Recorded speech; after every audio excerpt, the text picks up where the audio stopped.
Well, hey, kids, dreamers, and jammers, welcome to another Park Streamers Hangout. We are so happy you could join us tonight. We've got a jam-packed show with tons to talk about. We're going to be bouncing all over the place. We're going to be on the East Coast. We're going to be here on the West Coast, and we're going to be out in the future with some announcements. But before we get to all of those, I'd like to introduce my co-host. We have the lovely Cordy in California and the dashing and debonair Barry Place 28. So if you guys would introduce yourselves and let everybody know where they can find you. Cordy? Cordy in California. You can find me on YouTube, TikTok, Instagram, and Twitch. Awesome. And Barry Place 28. Hey, everyone. You can follow me on YouTube, Instagram, TikTok, X, and Facebook. And that's where you can find me. And you can find me on YouTube, X, and Instagram, all of them at Theme Park Casual. So welcome in, everybody. Let's say hey to some of our friends out there in the chat. Who do we have with us tonight, guys? Let's see. We got Pirate Queen Twish. Oh, did I say Twish? Twitch. Ventures Row Commish. We got Shelly Mendez. Welcome in. Most Wanted. John Way. Darth Vader. We got Mike Smith. Yep. Oh, excuse me. 1 second. Tamara, Salisbury steak is ready. Salisbury steak is ready. The Swanson's TV dinner. Yeah. I don't know about that. No. You know, I went to get a water ready before we started the show, and I left the freezer open by accident. I didn't realize I did that. All right. Who else we have here? Did you say Weirdo Man? Not yet. Tom F is here. Good vibes. What's happening? Good vibes. All knew it. Rachel Buddy Hepburn. Daryl Chin. Spaceship Ears. Going Shogi. Hello. Murder Beaver, welcome in. What? Who invited that guy? There's no wood in the show. Just kidding. Jennifer Boussalet. Linda F. Tom F. Hello. RJ Pix. Hey, Haunted Mermaid. Cat 747. Zombies. Jersey Girl. Paul M. Knew Spaceship Ears. Golly, we got a lot of you guys hanging out with us tonight. Awesome to see you all. Darth Vader is here. You know, they must be here for some sort of announcement or something. I don't know. What do you guys think? Well, you know what? We do have a couple of little announcements. They're not that big of a deal, but they're actually kind of a big deal. We're going to start with a special announcement that we have for our chalk walk. This was something that happened basically unbeknownst to me, Bob, and Cordy. It kind of came out of the blue. We were approached by someone who said they would like to donate something for a giveaway to try to help spur along some donations. And when they told us what they were going to be doing, I think all three of us were kind of like, are you serious?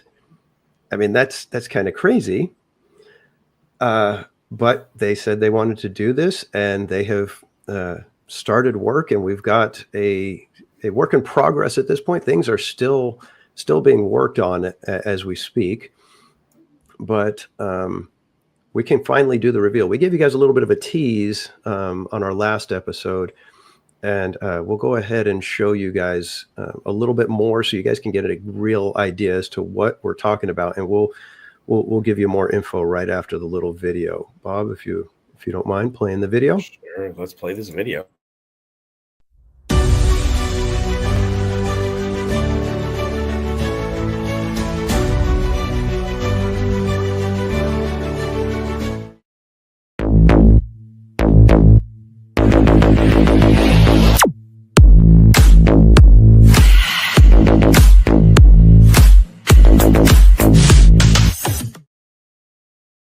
Wait, what video was that? Is that the reveal video? I don't. Wait, what? Theme Park Tomato. What does that have to do with the reveal? All right, that was the fake reveal, everyone. I had to do something for Danny and Cordy didn't even know that I was going to do that. That was hilarious. I'm sitting there waiting, and I'm like, when are you going to get to it? Where is the item that we're talking about? Okay, here we go. This is the real reveal, everyone. I hope you guys enjoyed that. Had to have a good laugh. I did see the. Wait, you did what? You did see? I did see the glitter hat. Let's just roll it.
Okay.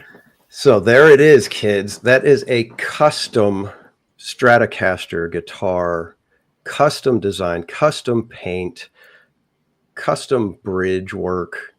It's going to have a custom headstock. This is crazy cool. I really wish that I was eligible to be able to jump into and possibly win this guitar, but I cannot. What are you talking about? Just kidding. But there you can see it is custom designed headstock, locking tuners, humbucker pickup, fixed bridge with custom work, pure tune output jack, metal flake blue paint, which looks gorgeous. I don't know if you guys could tell in that just amazing. And it is hand wired and soldered. So this is a fantastic instrument. So it is pretty amazing. And one thing that I didn't mention on here, and I left it off, but you can see where the actual auxiliary jack is. It has the picture of the Chalk Walk Bear, Chaco. There's a lot of details to this. And by the way, there's a lot of things being left out on this slide here. So this is still a work in progress, and it's being worked on. So as things are being completed and finished, then we're going to reveal some more things. But there's about at least 7 more items on here that are not being listed that we're going to be able to talk about. And as you can tell, it's not completed, as Theme Park Casual mentioned. It's a work in progress, but it's amazing. This thing has been it got conceived last year in August, and it's been worked on since that time. And this is a custom build, so it's going to be worth quite a bit of money. I think what we're being told right now is that when all is said and done, it's going to be worth over $3,000 is what this guitar is going to be worth. Are we allowed to say the other portions?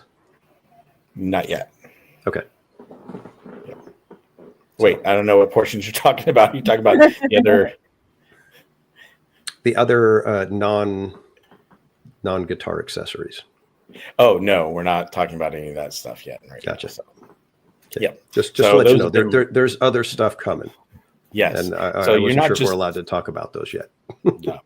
So it's not just this amazing guitar. There's some things that go with it that are pretty amazing too. So if you guys play guitar, if you love playing guitar, you have a family member that plays guitar, this is going to be really, really cool. Because like I said, we're only showing the body right now because the neck has more custom work on it that we'll be revealing later.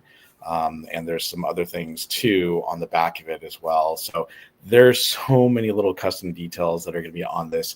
It's going to be amazing. And I know that Cordy and Danny and I have been really excited about revealing this to you so that we can show you what it is. Now, there are a few stipulations. So Danny and Cordy, if you want to talk about that as far as how the fundraiser is going to work for this and how you can win this amazing guitar. Yes. Cordy, did you want to take it or should I? You do it. Okay. I'll probably start. Yeah, I'll go off on a tangent. So, because this is such a incredible, high quality, like we said, completely custom built guitar, the buy-in for the drawing for this one will be $200, and that is $200 across any donations made to Theme Park Casual, Cordy in California, or Berry Place. So if you donate to each one of us and it totals $200, you have an entry toward the guitar. You can enter as many times as you like. Every $200 gets you another entry.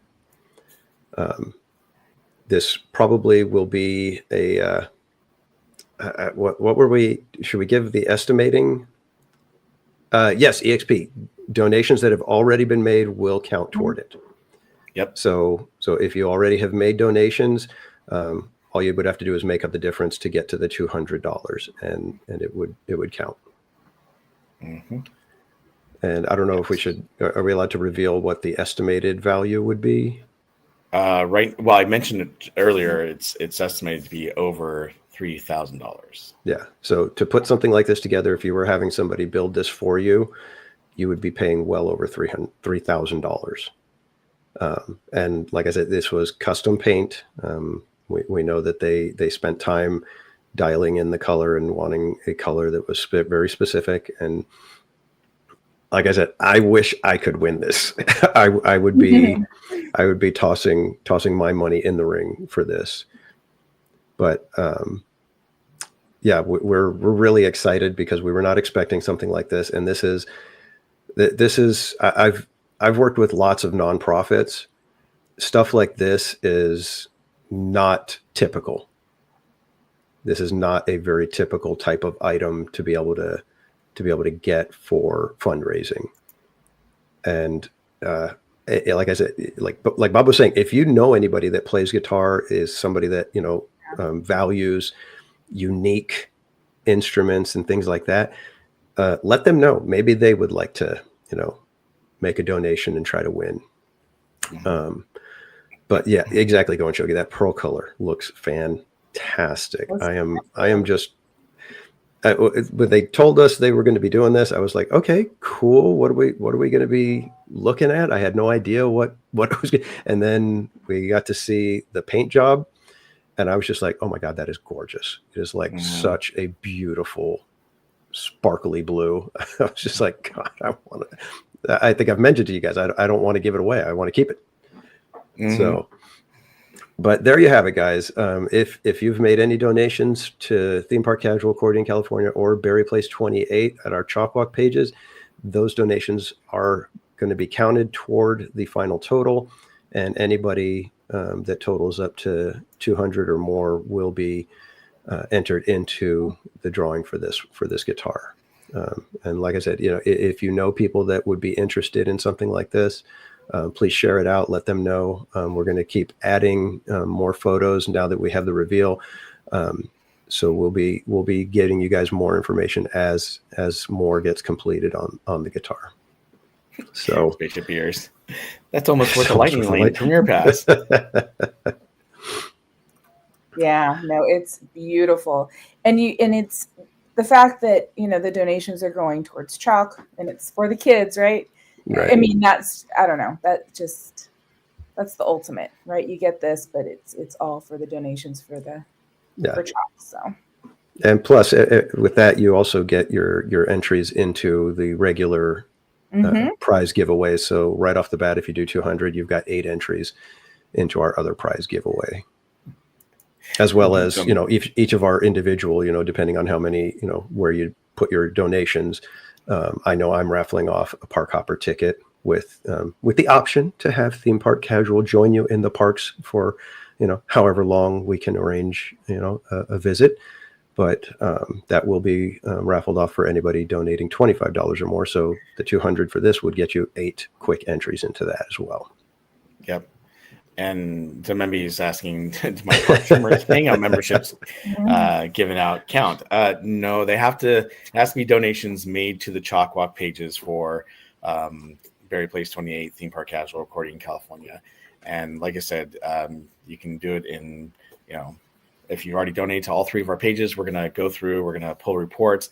In fact, I can go ahead and pull some reports maybe for our next show so that we can, in 2 weeks, so we can let people know who's close to the $200. So if you want to join in and, donate some more money, to one of our pages, you can do that as well.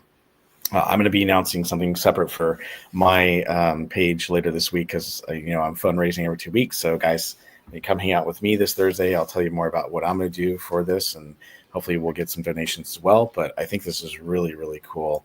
Even Mattercam Matt says, what a phenomenal, generous donation to the cause. It really is. Yeah. I mean, considering the amount of work that something like this takes, and we've been hearing the behind the scenes stuff of, things trying to get dialed in, and one little thing goes a little bit off, and it's I'm gonna have to start over, and we're like, oh real wait whoa, and nope, got to start over. Mm-hmm. Wants it to be as perfect as possible. So there has been a ton of love and care poured into this, and so if you guys know somebody, like I said, be sure to share it out. We would love this to go to someone who's really gonna understand how incredible this little thing is. I know. Every time I see this video, I'm like, I want it. I know. And I don't even play guitar. I'm like, I just, yeah. That would just be, sitting in my office in a case, and I'd just be able to look at it every day. Yeah, it is really, really cool though. And I can't wait to see the finished item. I'm sure most of you guys can't wait to see what it's going to look like, the finished item. And we will do a unboxing, reveal for all of you once we do get the guitar. So it should be pretty cool. Yep. Let's see. I thought I saw a couple of Mattercam, yes, the manufacturer has requested to remain anonymous. Yeah. We may be able to reveal something else about, the company. But at this time, they've asked us to be anonymous, which I'm totally fine with doing. Yep. So it just makes it that much cooler that, they didn't even want to get the accolades of, wow, what a great job. So. But I just want to say thank you again to the person that has taken the time to do this, because when they reached out to me and said, hey, I want to do this for the Park Streamers next year, do you think that the 3 of you would want this? And I was like, yeah. That sounds really, and this is before I saw any pictures and knew exactly what it was be. They said it's going to be a Stratocaster guitar, and I was like, oh, that's cool. Yeah. I'm pretty sure Bob asked for the extra shiny finish. Come on, man, don't ruin my reputation here. But yes, we know he asked for the glitter. Whatever. Did not ask for any glitter. Actually, I didn't know it was going to have the glitter in the paint. I knew it was going to be blue, and it was going to be close to what our Park Streamers color were. But yeah, it looks really nice with that metal flake in there. It just pops. Yeah, just really amazing. Mm-hmm. Yes. All right, kids. So be sure to get your donations in, and we just can't say thank you enough to this incredible. I mean, I can't even. I mean, because it's Park Streamers branded. It's like, holy mackerel! This is so cool. It's just. Mm-hmm. I'm beyond humbled that somebody would want to do something like this and take this much time and put this much effort into something like that. That's why I'm really bummed that I can't win this. and I don't have $3,000 to say, hey, make me a second one. Unfortunately. Right. So, all right, kids. Like I said, be sure to get your donations in, when we appreciate all of you who have donated already. Any amount helps, of course. Yes. And spread the word, like we said, just spread the word. Yeah, spread the word for us. We'll have graphics out on our pages soon enough, detailing what's going on and what the donation requested donation amount is. And then you can just kind of share from there as well. Mm-hmm. All right. So we had 2 kind of big announcements. That was the first one. So now we're going to move on to our next big announcement. And, Bob, I'm going to let you take this one because you are really the one that kind of masterminded this, and we have you to thank for it. So by all means. No problem. So, as you guys know, we had Chris Merritt and Eric Linksweiler and Albert Rodriguez on our show for the Knott's Berry Tales book back in, I think it was the 10th of February. And it was a great Park Streamers Hangout show. A lot of you commented on it and really enjoyed seeing what they had to offer and talk about the book. Well, I know that Chris Merritt and Eric Linksweiler are both working on other books. Chris is working on a book, or actually it's completed now, with Don Hahn, who's a legendary producer of animated films like Beauty and the Beast and Little Mermaid. Well, together they were working on a book called The Happiest Place on Earth that's coming out July 15th of this year. And just to give you a little idea of what it looks like, this is the actual book. It's The Happiest Place on Earth. You can find it on Amazon. And again, both of them worked on this. So I reached out to Chris and said, Chris, by any chance, can I get you and Don Hahn on our show, to talk about this book? And he says, well, good news, bad news. Yes, I'm interested. I'm sure Don would be too. However, you've got to go through Disney on this one. And Disney is going to have to give approval. And I said, seriously? And he goes, yes. And he goes, good luck. They don't typically give approval. And I'm like, seriously? And he's like, yeah. So I'm like, all right, fine. So he gave me the contacts at Disney. I reached out to them.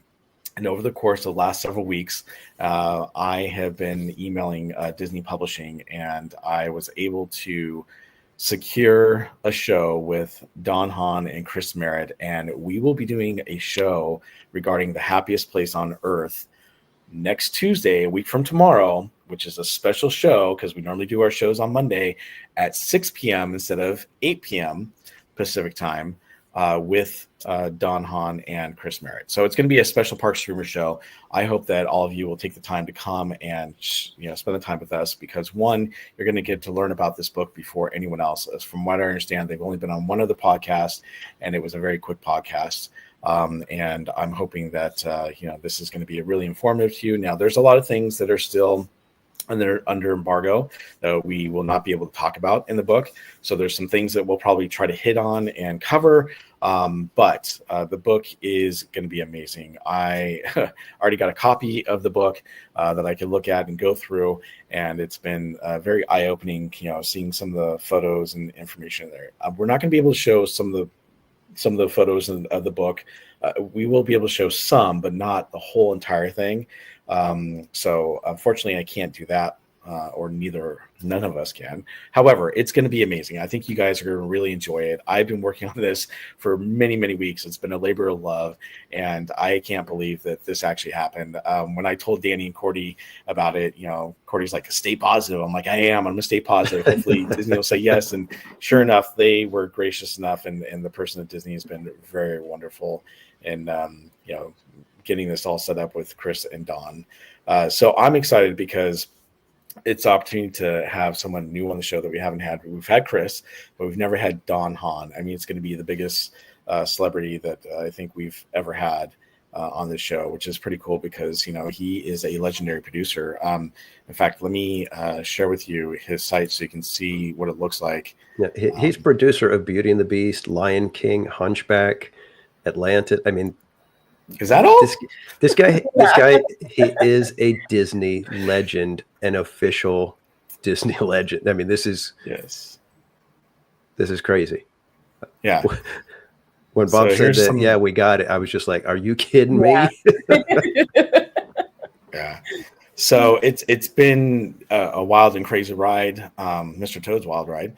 But I mean, it's so cool the fact that he's doing this. He's done so many things on film. You can see some of the things that he has done, not just animated film, but he's done live action. He's done the Disney nature films. He's done some really cool ones. Yeah, he did. He produced the documentary on Howard Ashman. That's right here, Howard. Yeah, he did the celebrity. All the live action celebrity scenes from Fantasia 2000. Mm-hmm. I mean, He worked on Who Framed Roger Rabbit. Mm-hmm. I mean, it's I'm almost bummed that we have to lock in on the book, because I'd love to talk to him about all this other stuff too. But he's here to promote the book, and I'd love to hear his stories of, maybe if he's able to tell us some stories that he has from Disneyland and what it's like, to see some of his, movies being brought to life in the parks. But we'll have to see where the interview goes. But yeah, this is crazy huge for us. I mean, we're just a tiny little channel, But we're a scrappy little channel. We go from Pixar pet to right. To eating food in the park to these legendary interviews. Wow.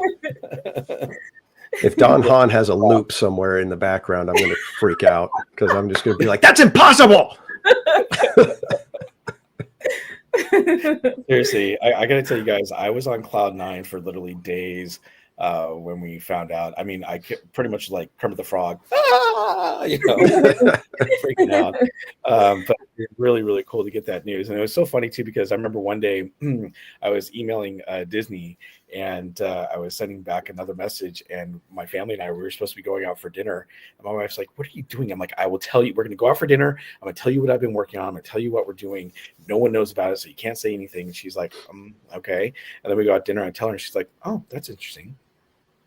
I'm like, what? I'm like, do you really how big this is? And then, I went through all the different films that Don Hahn had been part of, and, Chris Merritt and everything. And then she was like, oh, that's big. I'm like, yeah. Yeah. Miss Casual had a similar reaction. She was like, wow, that's really good. Mm-hmm. Those non-Disney people. I'm just kidding. I was like telling everybody, I'm like, guess what Bob did? You'll never guess what Bob did. Yeah. What did Bob do now? Is it glitter wise? What the heck? But I've been literally, I've been so excited because literally, I think we got the confirmation just a couple weeks ago.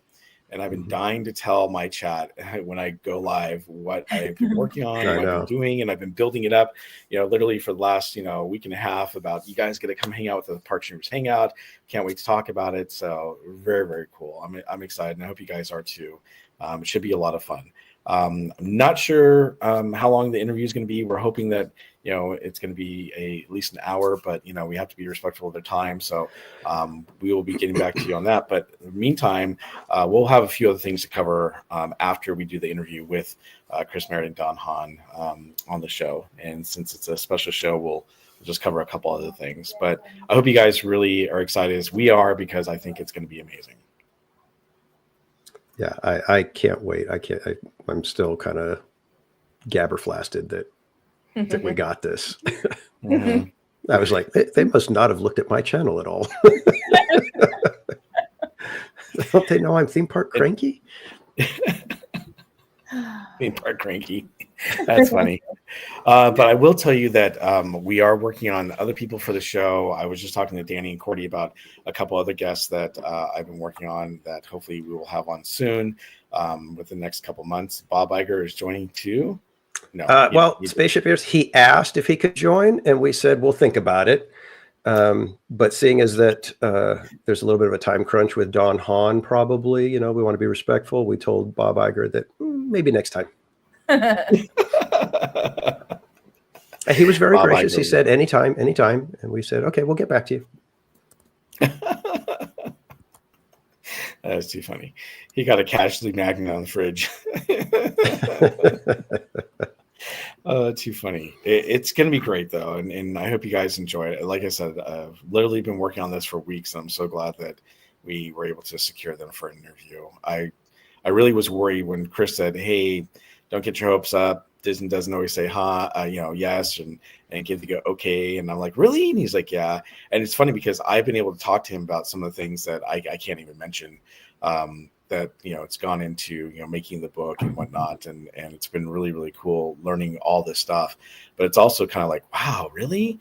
And unfortunately, I can't share some of that stuff with you guys, but whatever we can share on the show, we'll be sharing next week. And then, if I am given the okay to talk about other things, we can. But it's a really cool book. I think you guys are going to really enjoy it because it's so different from many of the other Disney books ever written.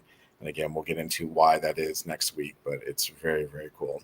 And again, I almost always buy the anthology books like this, the history. It's even if there's like only one new item that I learn from the book, it's like there might be a couple new pictures. I want to say, and I'm going to the site right now. I think. How dare you, Mermaid? What did Mermaid say? I am always on my best behavior. Unfortunately, this is my best. It's only downhill from here. Wow, thanks. Okay, so I'm going to share this with you real quick because I think this is really cool. Let me bring this up 1 sec.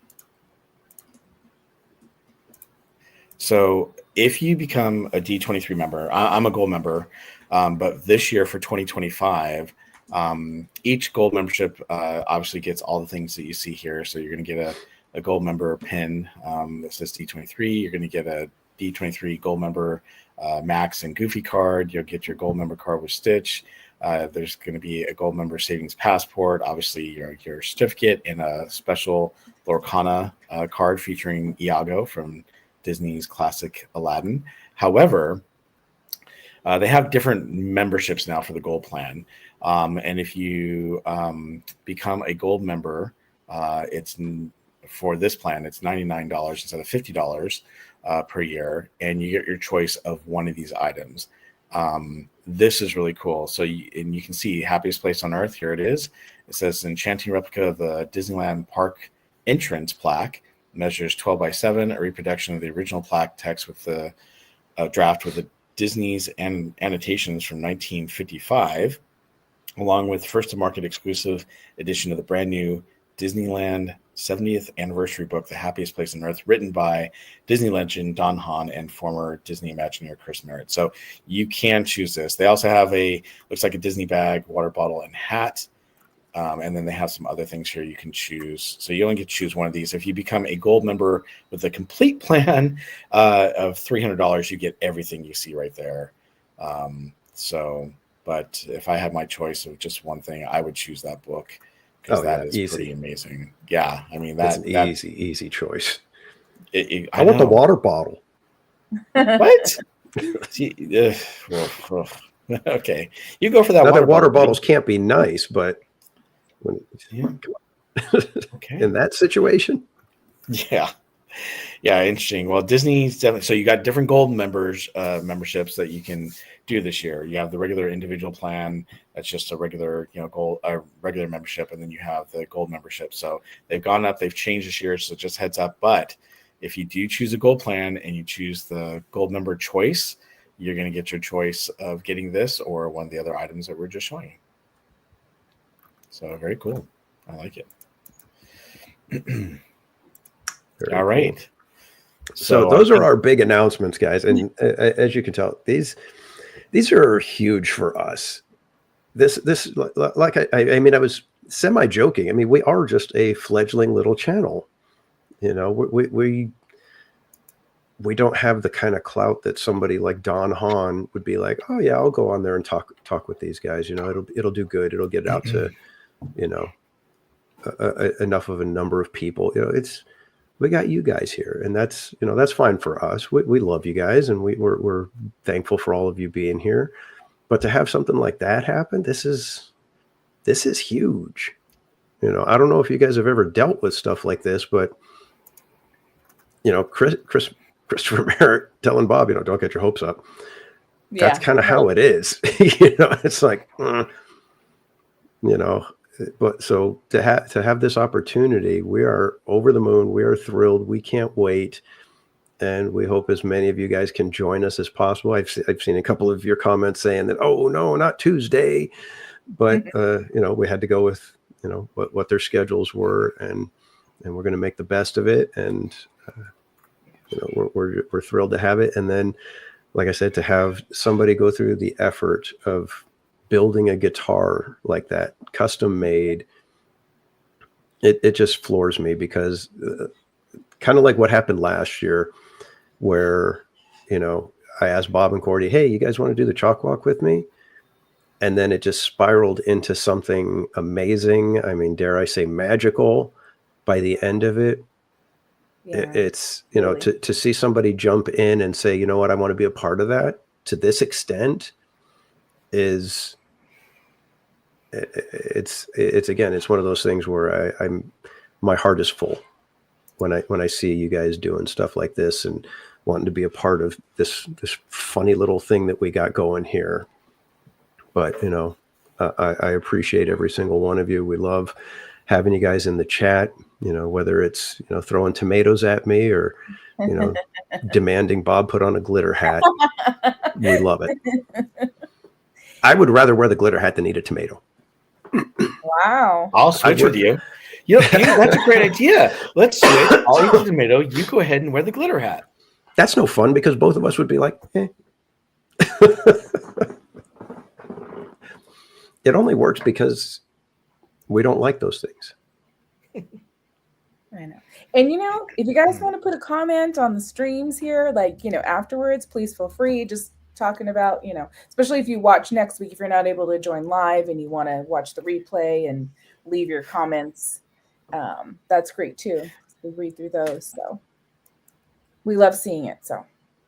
Yeah, Absolutely. yeah, exactly. You know, and who knows, if you guys have questions you think we should ask them, you know, regarding Disneyland. And remember, we're going to stick to the book, which is, you know, chronicling the history of Disneyland. So if you have questions that might be, you know, interesting, put it in the comments, let us know. And who knows, maybe we'll be like, you know what, that's a really good question. Let's you know, see if we can get that one in. Mm-hmm.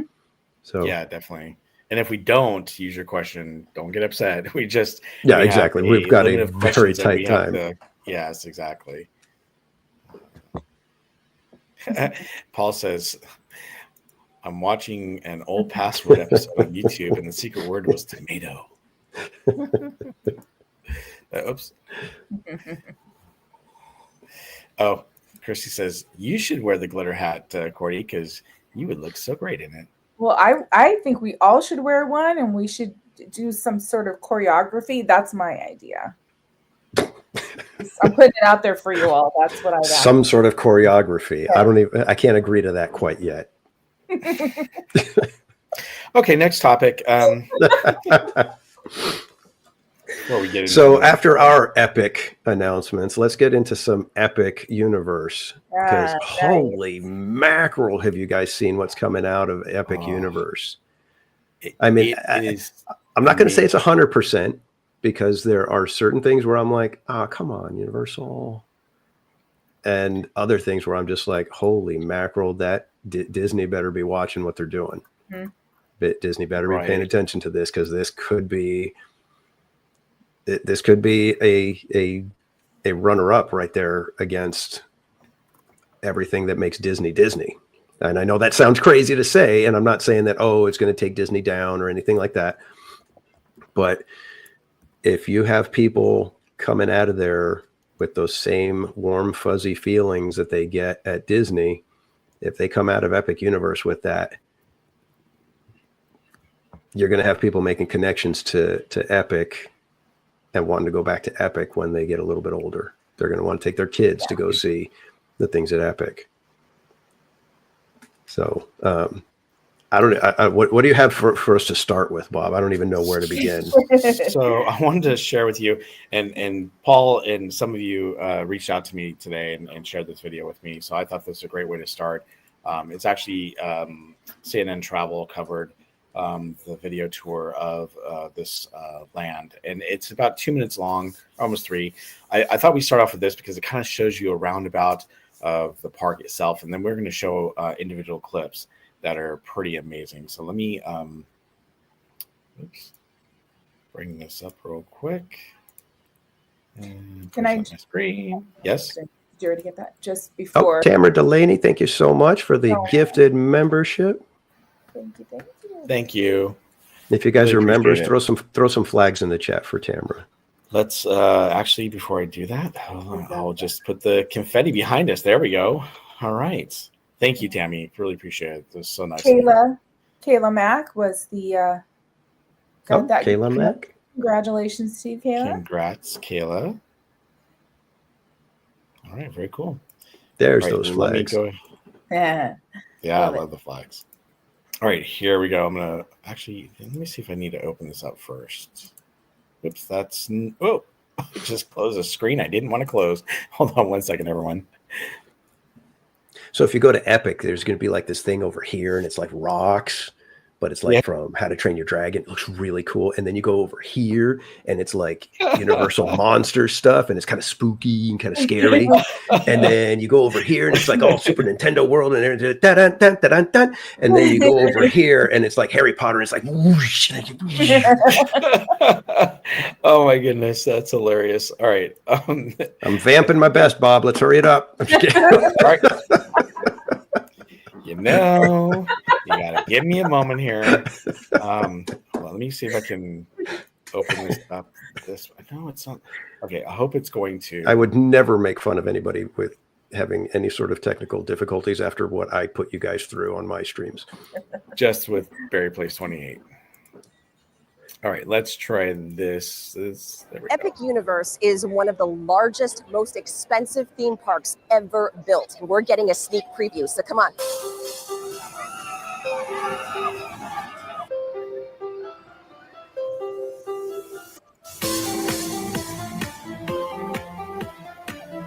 I love the details all the way on the top balconies. There are businesses with signs all the way up there. Here's 1920s Paris from the Fantastic Beasts franchise, where just like at Universal's other Harry Potter areas, you can try your wand technique. Fences. All right, I'm a muggle, apparently. I just can't. But then you'll time travel to the 1990s via Metro Flu.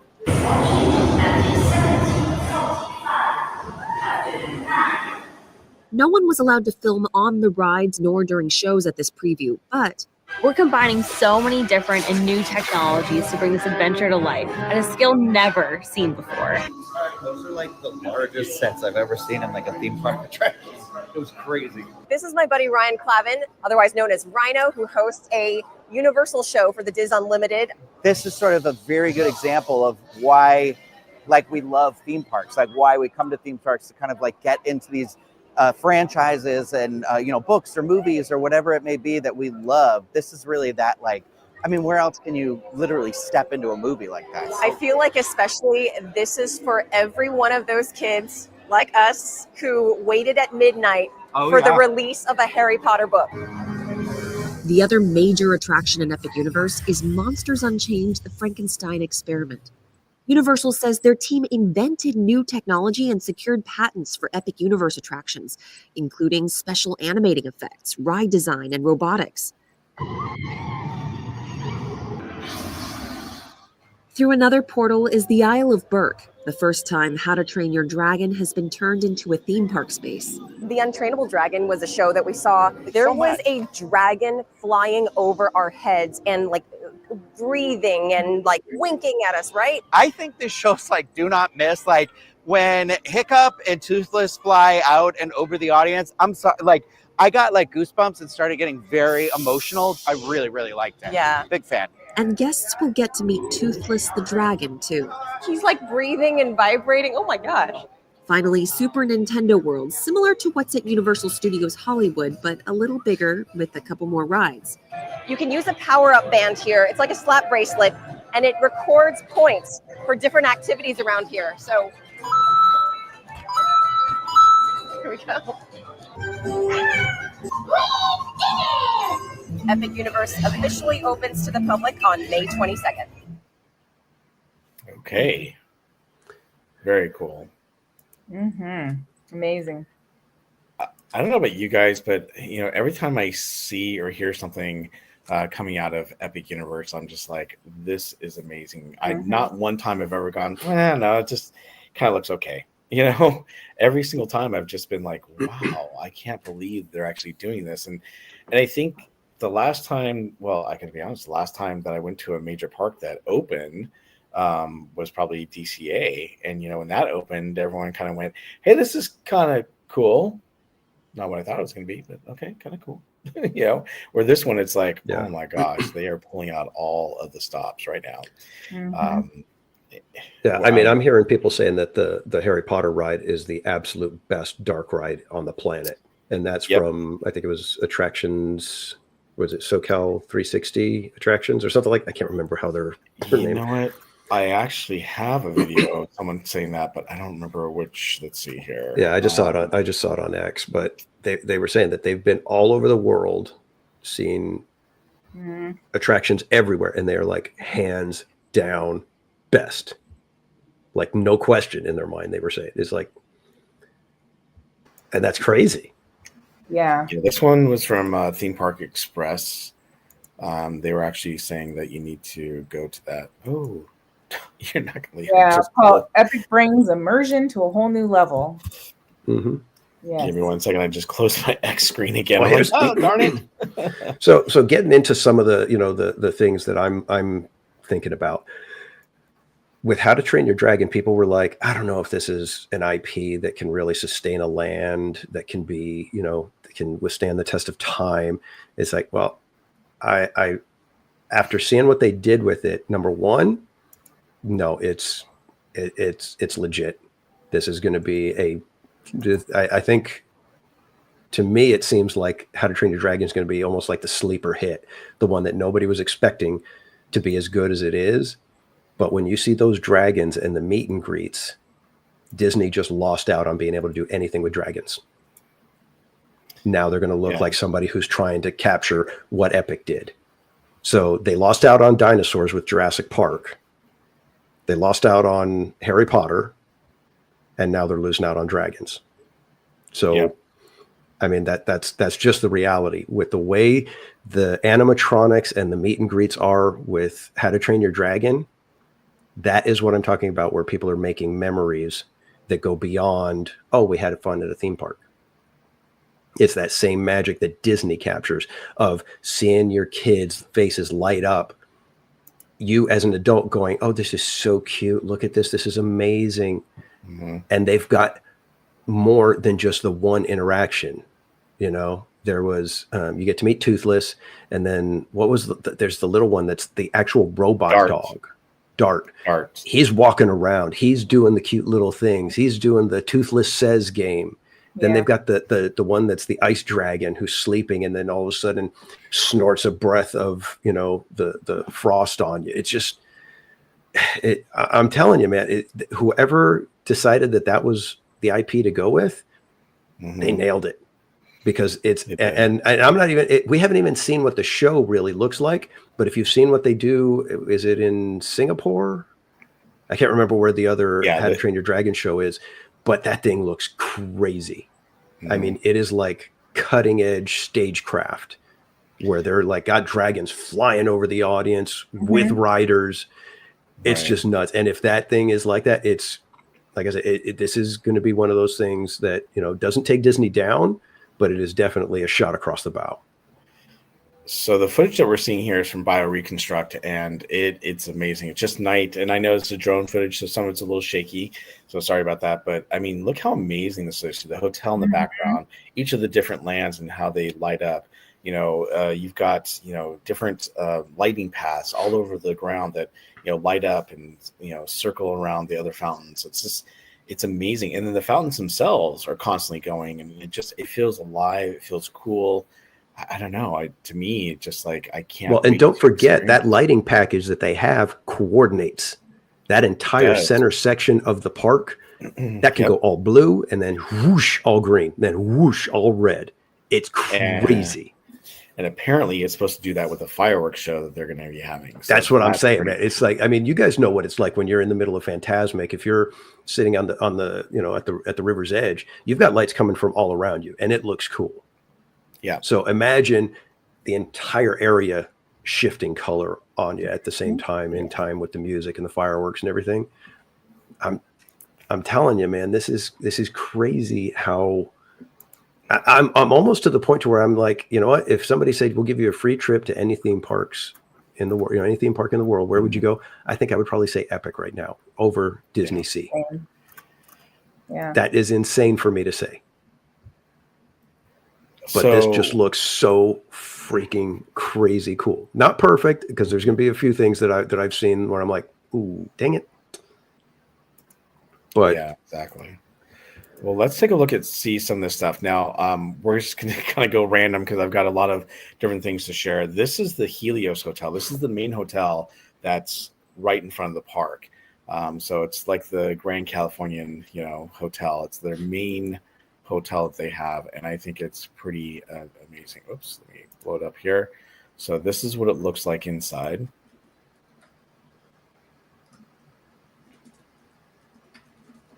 And I've seen other rooms too, but I mean, look at the view. This is a park view, obviously.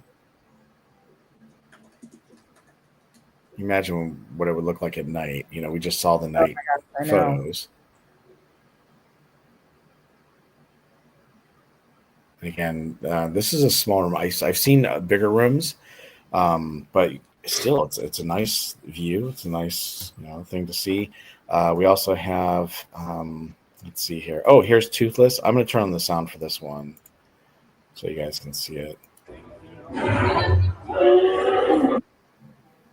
Nope.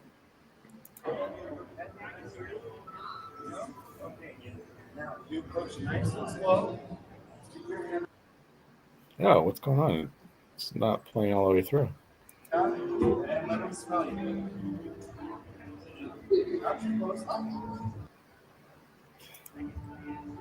there you go. You got a sign of approval. Now you approach nice and slowly. You can head on the top of it. There you go. And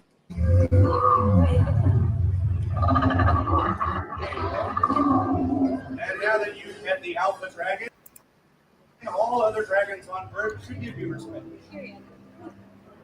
Shall we take a photograph together? Of course. Well, 9. You're in the middle of the meeting. Alright, 1, 2, 3. Oh my gosh, big smile. Look at Toothless. That's hilarious. I mean, look how big he's smiling. That's great. But that's what I'm hearing for this. It's like everybody is raving about those meet and greets. I mean, like raving, saying, I didn't think I was going to get that emotional seeing. I've never been to Bert. Look at this.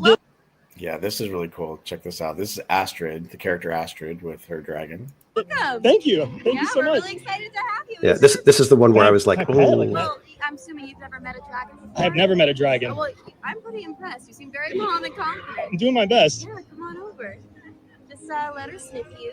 Stormfly, what do you think, girl? She'll come to you. Oh. Yeah, I wasn't as confident the first time I fought a dragon, was I? This is crazy. This is amazing. Yeah, she's pretty great, but I am a little biased. Yeah.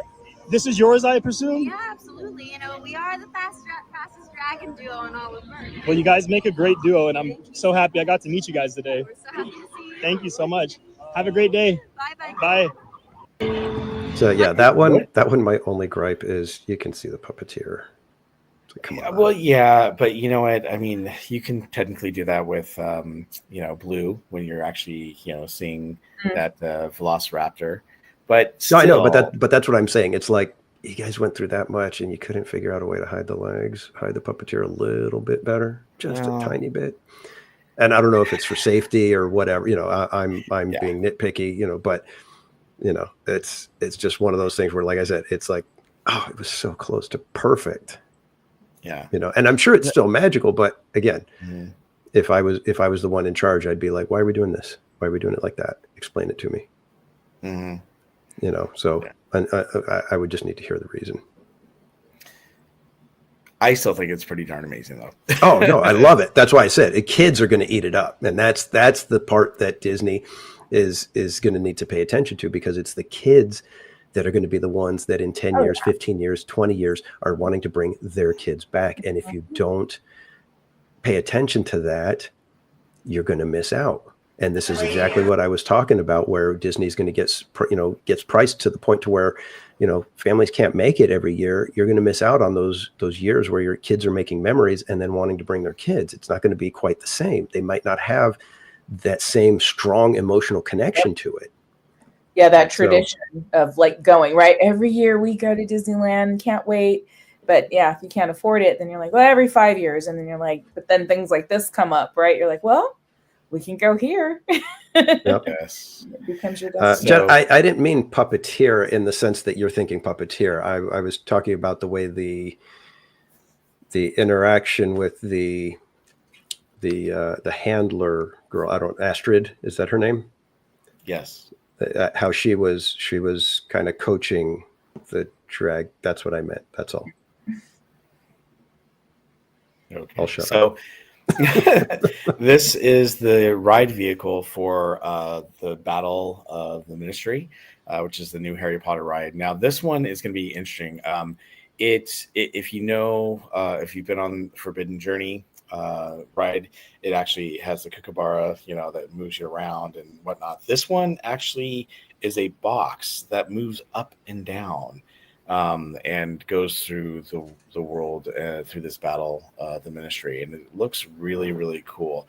Unfortunately, there's no footage of that. A lot of footage is leaked out of this place, but not of this. And I'm kind of glad, because what I'm hearing when this is what Casual was talking about is that everyone's saying if you're going to go to one ride, this is the coup de grace ride. You want to go there first and experience that and see what it's all about. Because this is the ultimate ride at the park. So this is just a ride vehicle pulling up, and you can see it here. So let me back up just a little bit there. Okay. Because Tim wants the gates open, make sure you wait here a second so they can open the door. So just wait here. You want to walk on? I'll film you. Okay, thank you. All right, by 6, you guys are missing on the left-hand side for me. And so this basically holds 14 people in the car. So it's got 14 people. That's a pretty high capacity. That's pretty good. And then this is really cool. So Casual actually showed this to Cordy and I over the weekend. You see what's on the back of this roller coaster? It's a flux capacitor. So and those are the kind of details that make fans go, oh. It doesn't have to have the elaborate backstory or anything. All you need is, you know what? Mm-hmm. It's a roller coaster. We're just going to throw a little flux capacitor on the back and do that. And that's all you need. You don't need a backstory. You don't need anything. They probably came up with the backstory, and we'll find that out soon enough. But looking at that, you see the train go by and it stops, and you're standing there and you just go, wait a minute. That's a flux capacitor. Great Scott. And exactly. And that's how you do it. Mm-hmm. Yeah, that is pretty neat. And then we have, I thought this was pretty cool, because this lady was kind of just showing how massive the place is for the Harry Potter land. Anybody like some? Bonjour, mademoiselle. Would you like to sign up for your bar? No? Okay. Bonjour, monsieur. Bonjour, mademoiselle. That's a French accent. He's doing his best, Casual.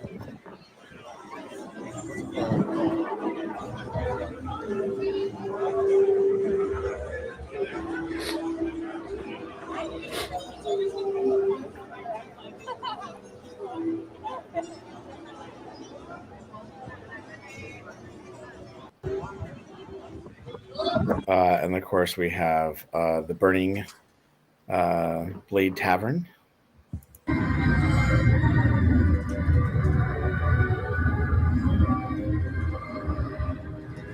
think that's going to look amazing at night.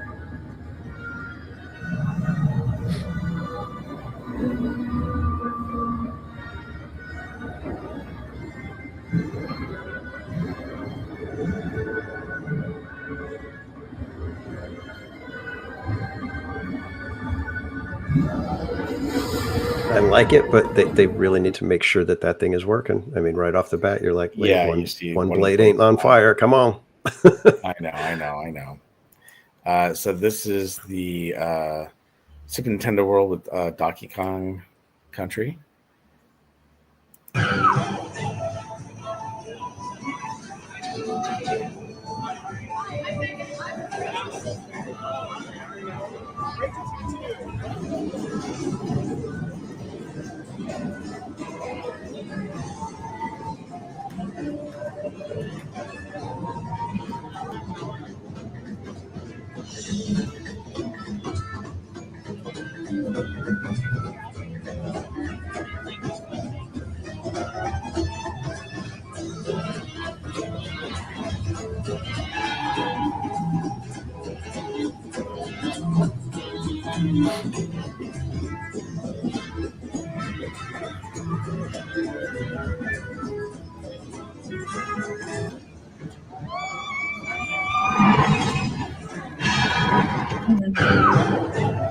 What I like about it, though, is that it feels nice and open. Now, granted, this is with not very many crowds because, this is a preview.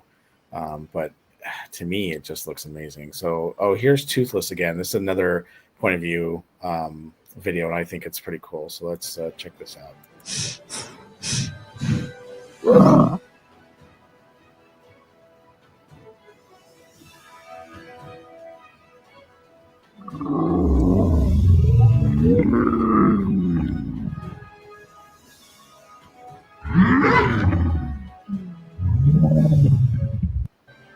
I love it. That is so awesome.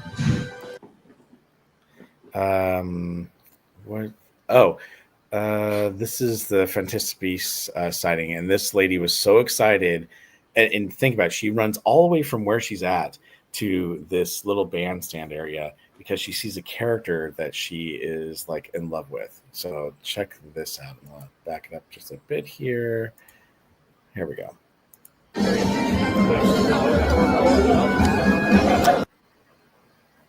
Oh.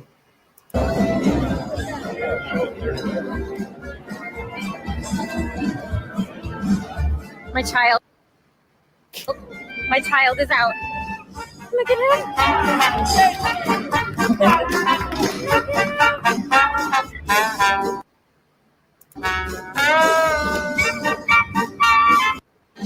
So she's saying my child out, like her inner child is out because she's so excited about, seeing this. I think that's pretty amazing. Mm-hmm. So I'm not sure why we're having a little buffer there, but these are some of the dragons that you can see around the Isle of Berk, which I think is amazing.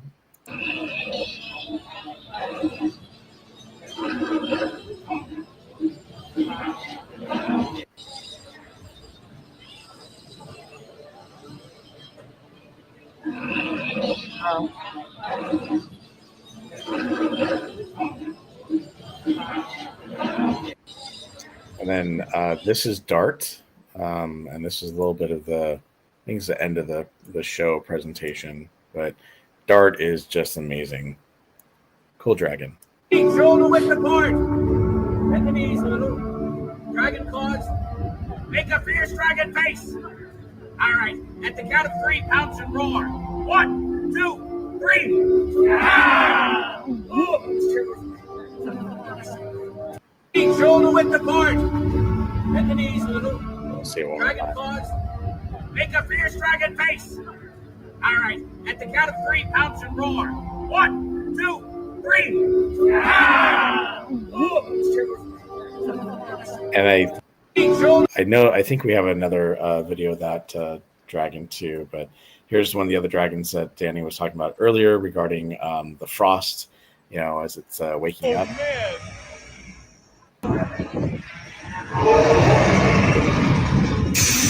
Oh, that's crazy! Oh man! The details are just amazing, Too right? fun. Exactly. This is and so far we've really only looked at one land. I mean, we haven't even really looked at deep into the Harry Potter land. How massive it looks. I mean, it feels like you're in a gigantic city. Exactly. So this is the Hiccups Wing Gliders, the roller coaster. So it's a really quick clip. And I will say this is one of the things where I'm sure I've heard it's a really good coaster and everything, but it's like, gosh, I hate that they have it go over areas where they have to put up the nets and everything like that. That's one of the things that just kills it for me. You know, it's one of those, it's like, come on, let's do it right and make it to where you don't have to have all these crazy nets and fencing and stupid stuff that just reminds you that, oh, wait, I'm in a theme park. I'm not actually in the Isle of Berk kind of thing. You know, that stuff just pulls me out of it when I see, you know, real world, you know, where you have to suddenly think, oh, yeah, that's right. We have idiots that are riding coasters and throwing stuff or dropping things. And, well, you know. I do have something to share with you guys, but I'll share with it after we go through some more of these videos about the locker system and what they're doing for these rides. It's going to be pretty interesting. Now, talking of interesting, this is the brand new carousel that's at Epic Universe, and it's a different type of carousel. It's a totally different type of carousel. Let's see what you guys think of this one.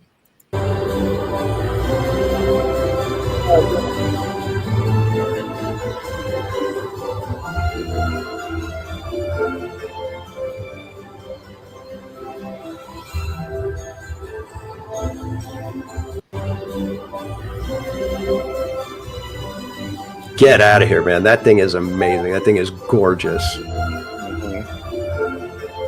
Imagine how it's going to look at night. What I like about it, though, is that, you know, it's on a turntable that's rotating around. And then, you know, you're still going up and down, so nothing changes there. But, you know, you do have some that are stationary that don't rotate, because you obviously need that for some people in case they, you know, get, you know, motion sickness. And look, you've got one there you can ride with your child or a friend. I just think it's really cool. It's a celestial one, and they did a great job. Now, is it amazing as far as like, it doesn't look too terribly exciting, but most carousels are not very exciting. It's just something. No, but they took a carousel merry-go-round and said, you know what, I think we could do something a little different. It's gorgeous. Yes, absolutely. And I think the one person that I saw posted it said it's like a celestial ballet. Yes. And I'm sorry, but stuff like that is what you want. You don't want your typical stuff. It's like, but if you're going to do a flat ride, you know, give it that twist, do something. And they did. They made it to where you're just like, oh my God, I can't not ride that now. Well, and each one has an individual lamp on top. I know. That's so cool. I want to see all this at night. Yeah, it just. Yeah, I can't wait to see what it looks like at night riding it. It's going to be pretty sweet.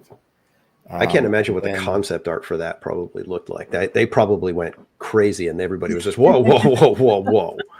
Let's reel it back, some buckaroo. Let's get this, you know.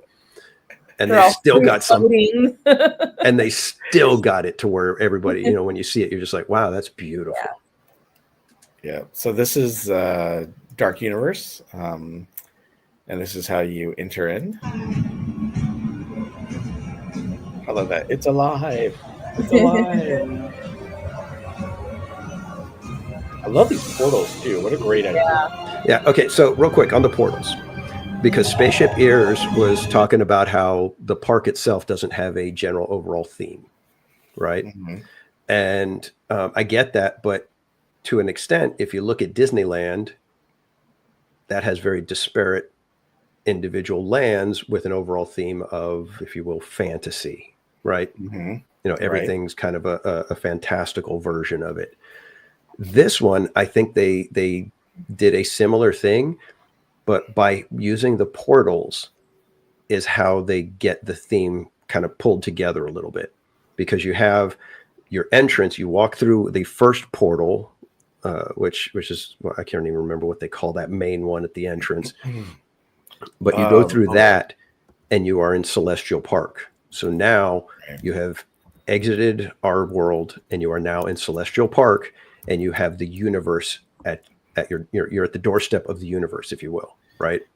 It's called the Kronos Tower. The Kronos Tower. So you walk through that one, and now you're you're looking at this and you've got this entire universe, and the Celestial Park is built around giving you a sense of universe, space, that whole fantastical infinite portion of where we are, right? And then you've got the portals that take you to these individual areas. So the whole idea of it is you've stepped out of our world into the epic universe, and through these portals, they take you to all these fantastic places. And so it's a loose theme. I completely get it, where it's like there's no real theme other than universe, epic universe kind of thing. Yeah, I get it, but to me, it works in a similar fashion as Disneyland, where you come in, you enter through the one corridor, and then each land has its own entrance. And, in Disneyland, you've got Adventureland with the sun, you've got Frontierland with the stockade, you've got Fantasyland with the castle, you got Tomorrowland. Well, it used to have the weenie with the rocket jets way back there and pulling you in with the people moving, all that motion and everything. But, so it works in the same way. And I think the portals actually give the viewers an easier time of separating, of being able to go, I am now entering this land. It's very similar to how Adventureland, Frontierland, they do that with that sense of, here's your line. Once you step through this, boom, you're in Adventureland. And the same thing here, step through the portal and you are in the dark universe now. Yeah. But that's what's so cool. Oh, go ahead. I was going to say, and with Epic Universe, that's the only way in and out. So there's no transitioning from Dark Universe to Super Mario World without exiting and then re-entering through the other portal. So it gives a constant reiterating, reassuring, you just have that constant barrage of things are separated, and you have to go in and out of these portals to get to these things. And if you look at the advertising that they've done, it's done exactly like that way, where it's like the portal shows up on the family's lawn and the little girl goes walking through and tells her family, you got to come see this, and drags them through the portal. Right. So I think that's kind of how this is going to work. And I think from what I've seen, I think it does a really good job. Well, and I think it really immerses you into that land and that world that you've been, you've gone through the portal of. And it's cool. And if you guys aren't familiar, it's Super Nintendo World, Dark Universe, The Wizarding World of Harry Potter, Ministry of Magic, and How to Train Your Dragon, Isle of Berk. Those are the 5. And they still have more room to grow. And so you're going to see more portals and more, areas pop up, which are going to be awesome. But I don't know. I mean, Danny and Cordy, I just think it's going to be amazing to experience a new theme park in this way. Mm-hmm. I guess we should probably finish that portal video. Hold on.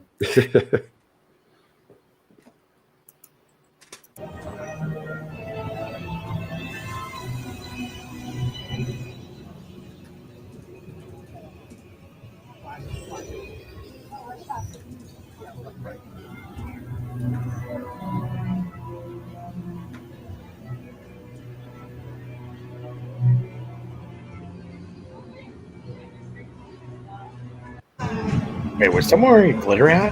Just kidding. Yeah, that's pretty cool. And then this is Theme Park Express talking about if you go on any ride, this is the one you should go on first. So let's check this out. We just got off of Battle at the Ministry. Oh my God. This is the ride to end all rides. Rope drop this attraction when you come to Epic Universe. This is the greatest attraction I have ever experienced in my entire life, and I am not even exaggerating. Every single person that was in the car with us was in awe. We never knew what to expect with this ride. Go into this attraction as blind as possible, and I promise you, it will be your favorite attraction ever.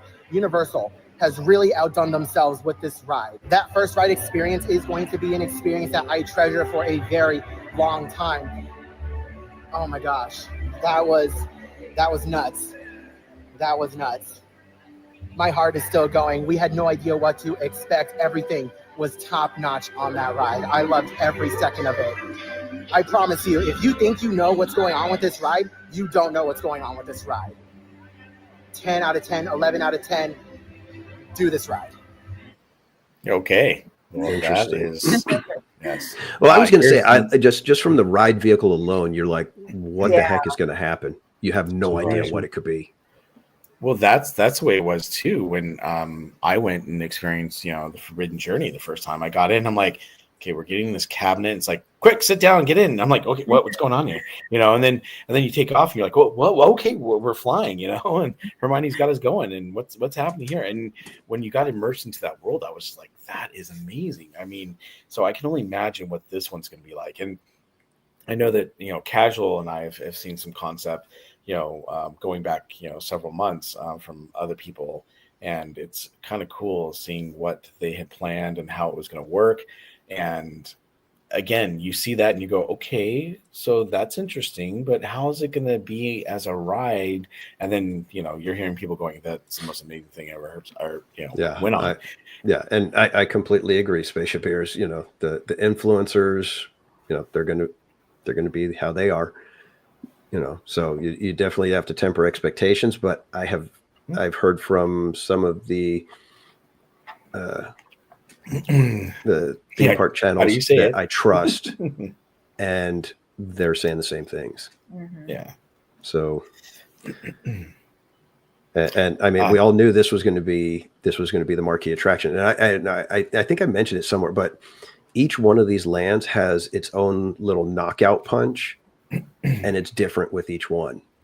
Mm-hmm. It's like Harry Potter has Ministry of Magic, has what people are saying is the greatest ride in the world, and then you've got Super Mario World with Mario Kart and everything and the Donkey Kong ride, and the Mario Kart attraction.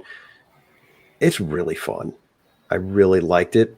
Mm-hmm. I would actually prefer it without having to play the game that's in the ride, but it is a good ride.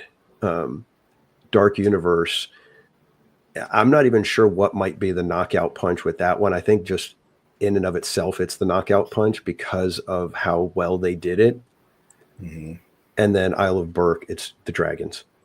By far, the dragons are the knockout punch that you're going to be just, oh my God, these are so fun. These are so cute. They're so adorable. And it's going to be so many memories with kids seeing the dragons, touching the dragons, giggling, laughing, screaming, squealing. That's what you're aiming for. Sounds like that's what you'll be doing. I am dying to get to this park, man. I seriously. Krista Joe and Adventures with Rotokamish said, "Don't forget the Yoshi ride. They do have the Yoshi ride for the families, for the little ones." I can't get behind the Yoshi ride. I'm sorry. I love Yoshi. There was so much potential. It could have been fantastic, and it's just a very big meh with the Yoshi ride. Unless this one's different than the one in here in Hollywood, but yeah, I was so sorely disappointed with that ride. Okay. So then we have the Tim Tracker. He is actually showing off the Grand Helios Hotel. So here's a room at the Universal Helios Grand Hotel. Quick look in the bathroom. Vanity. I really like the colors of this. There's a closet right here. Look at this. Oh, it looks like everything's controlled from a tablet there in the middle. Of course, USBs galore. Love to see it.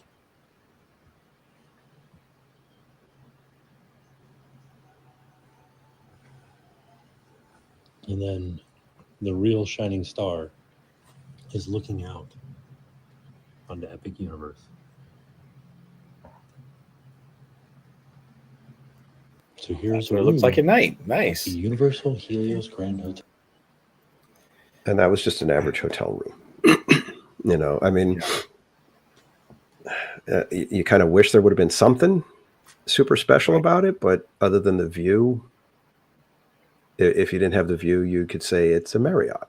You could say it's so, it's a Hilton, it's whatever. So it's. I don't know if they missed the mark or if they were just smart and said, you know what, let's spend the money on the park rather than the hotel. Maybe. I don't know. But yeah, it was just kind of bad.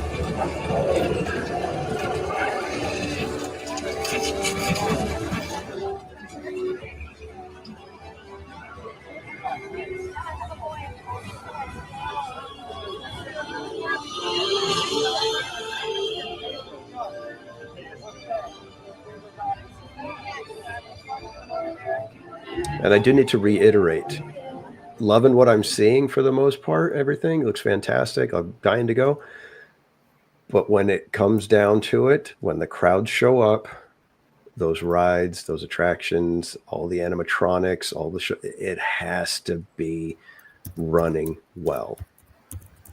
And I believe after 2 days, one of the people that was at the media preview said, yes, I just got on the Frankenstein ride or whatever, and all the animatronics were working.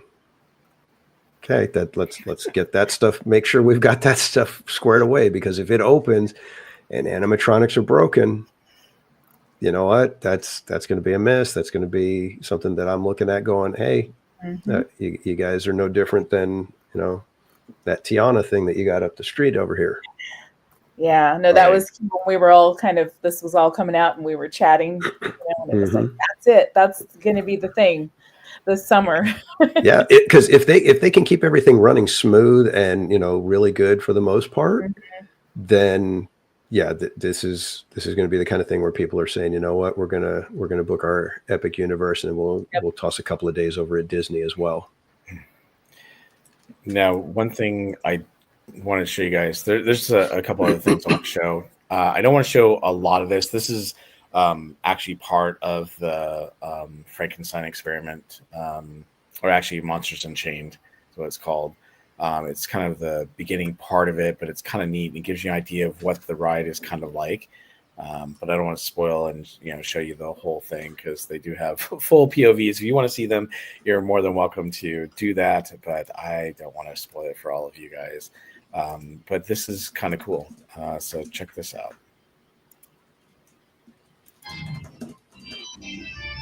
Now you're actually on the ride vehicle for this. Brace yourselves and witness my masterpiece, Dracula, under my control.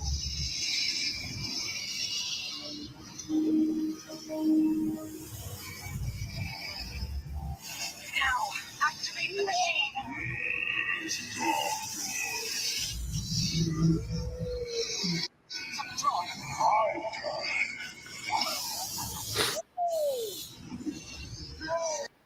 Yeah, that's just a little piece. I mean, that's obviously how it starts off. Frankenstein's used as the conductor to, get the stuff going, but it's pretty neat. Here's Dart. Is it just me, did that? Was it at the organ? Was that the Phantom of the Opera kind of thing? It was Phantom of the Opera. Does his face change? I don't know, because I thought it looked like he, when you see him from when you're sitting behind him and you see him from the left side, it looks like a human face, and then when you come around the other way, it looks like it's the opera face. But I can't tell if I'm seeing that wrong or right. I don't think so. I think it's all the same. But I like the fact they have found the opera. And that's the thing. It's the Universal monster, so it's all the different monsters in this ride, which are kind of cool. And it's pretty neat. Let's see. I think there was another character. This is funny. Me searching through all the media content for Epic Universe today. Right here. Here we go. Welcome to Gobber's Forge, your one-stop shop for all things mechanical and newfangled here in Perth. Don't be shy. I don't back. Watch. Here at this forge, and by we I mean me, take everything you need in your quest to ride a dragon. This girl's here to set up backlog and orders. Now that our great chief pickup would rather shake hands and kiss baby grunkles rather than show up for work. But we're getting by. Hello, Gobber. All these, videos that are coming out and I hope they can keep stuff like that, because I mean that's a heck of a costume. It's got makeup and everything going, and that all costs money. But that's a piece of it. That's, I mean, we always talk about what we're missing, right? We're losing Avengers. Yeah, the Avengers show, and that's awesome. I'm trying to find it real quick because there's footage of oh, here's the actual show. Look at that.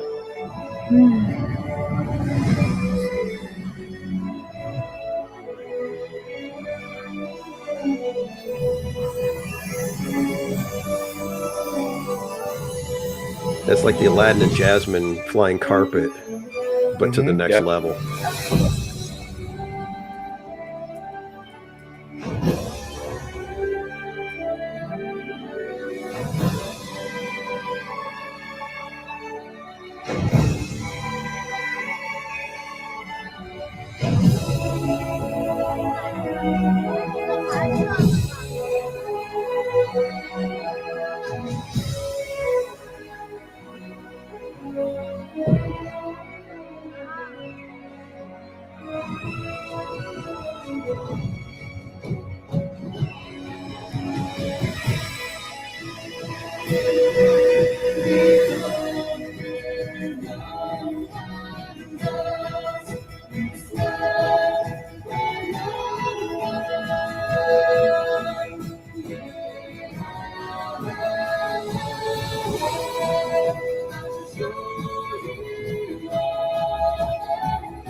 That's cool.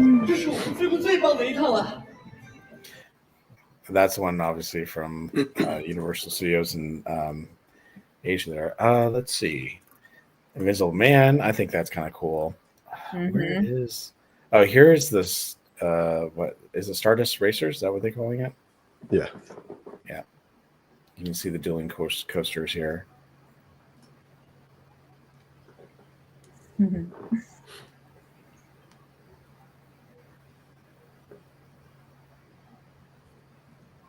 I heard they had to dial something back because of the amount of force that it. Well, no, the amount of force that it was exerting was like just barely out of spec. Oh, so they had to put in the. There you go. I can't remember what they're called, the intermittent brake kind of things, to slow the trains down in certain spots when that wasn't how it was originally intended.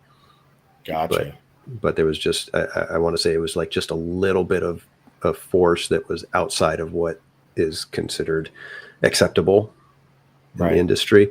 And so they had to slow it down. And yeah, but I think the one where it got stuck, I think that was intentional so that they could run procedures as to what happens in that instance and make sure that they're not, okay, what did we say we do when this happens?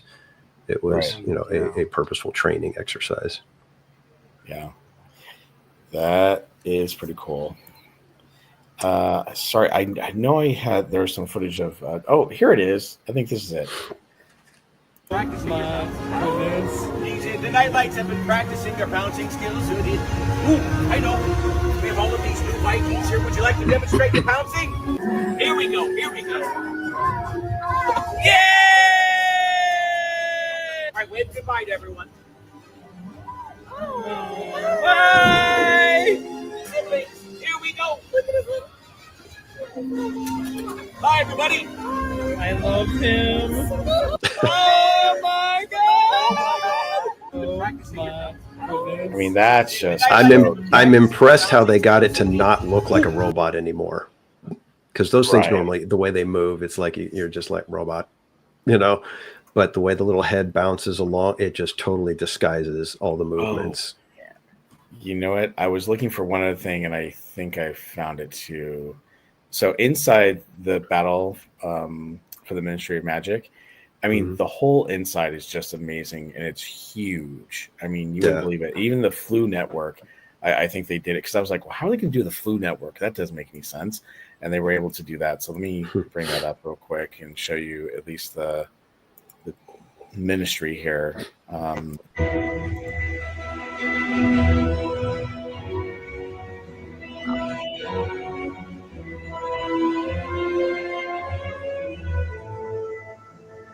that queue. Well, somebody said that the queue can hold up to 7 hours worth of line. Yeah, right. Oh, sorry, didn't mean to zoom out. Dolores Umbridge.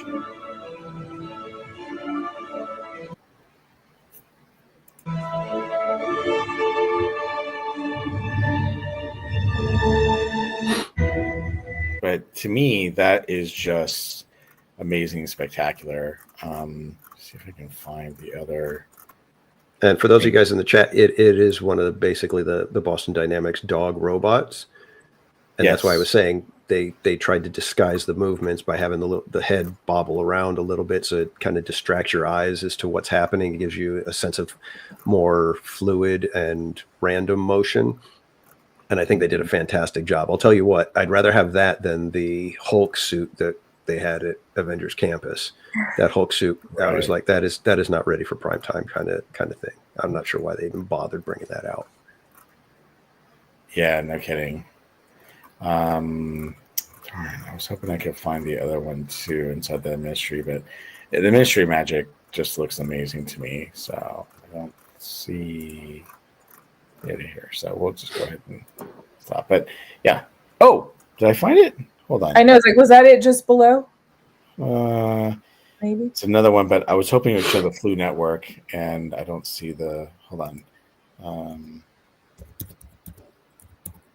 Let me see if I can find it here.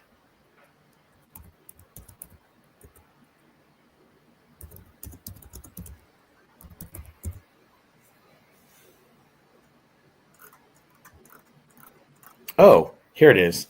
This is what I wanted to show you guys is the Flu Network and how it works. Oh, it just disappeared on me. Everybody's talking about whether Disney doing remakes and things, and Spaceship Heroes brings up that Universal is doing a remake of How to Train Your Dragon, doing the live action style, which I agree is one of those things where you're like, why are you doing that? But then it kind of goes with what they've got going here. It's almost like they kind of planned it to give that sense of, hey, this is what it would look like in the real world, and now we're giving it to you in the real world. So it's almost like a very smart play on Universal's part this time. And if you're not familiar with how the flu powder works, basically you take this powder, you throw it into the fire, and it transports you to another location. So I was wondering how they were going to do that for here, and this is how it's done. Ready, 903 right here. I love this. Smoke comes up. You travel down the hallway, almost like it's transporting you, and boom, you end up inside the Ministry of Magic. I mean, just look at the immense scale, though, of this place. It's crazy. I mean, I can't wait to experience it. Now, I know that I think there's another one right here. Yeah, it shows you. Oh, just hi. But yeah, it looks really cool. Oh, look at that. It's the moon calf. But yeah, it's just amazing. It's epic. That's for sure. Yeah. So I hope you guys enjoyed all those, different videos and photos and whatnot. I just think it's going to be amazing. And I'm actually trying to plan a trip to go there the week after they open. So we'll see. If we're able to, then me, I'll be taking all the viewers on a little tour around the Epic Universe. Yeah, I hope so. The only problem is you can only get 1 day right now, which is kind of a bummer. So, and I can only imagine, I'll want to be there from like opening and closing, and my family's gonna be like, "What? I gotta go do a live stream." That's too funny. Right. So, is anybody in the chat who does not live near Epic Universe? Are any of you already? Do you have tickets? Do you have a trip planned? Or after seeing what's been coming out, does it make you say, you know what, I'm planning a trip? because I'm trying to figure out how I can plan a trip, but I want to just go like a turnaround trip. I want to go and then fly there, fly back, and not even. Yeah, exactly. You know, take a red eye out there, get it in the morning, rope drop, get through it, and then just sleep on the plane flight back. Well, you know what's crazy is I never even thought about reaching out to, you know, Universal, you know, as far as like, hey, can we go as Park Streamers or even our own individual channels? And there's a lot of people over there, you know, even people from the West Coast who don't have big channels, and they're actually checking it out. So, well, we trust you, Bob. I'm sure as soon as you make contact with them, we'll have our tickets in hand.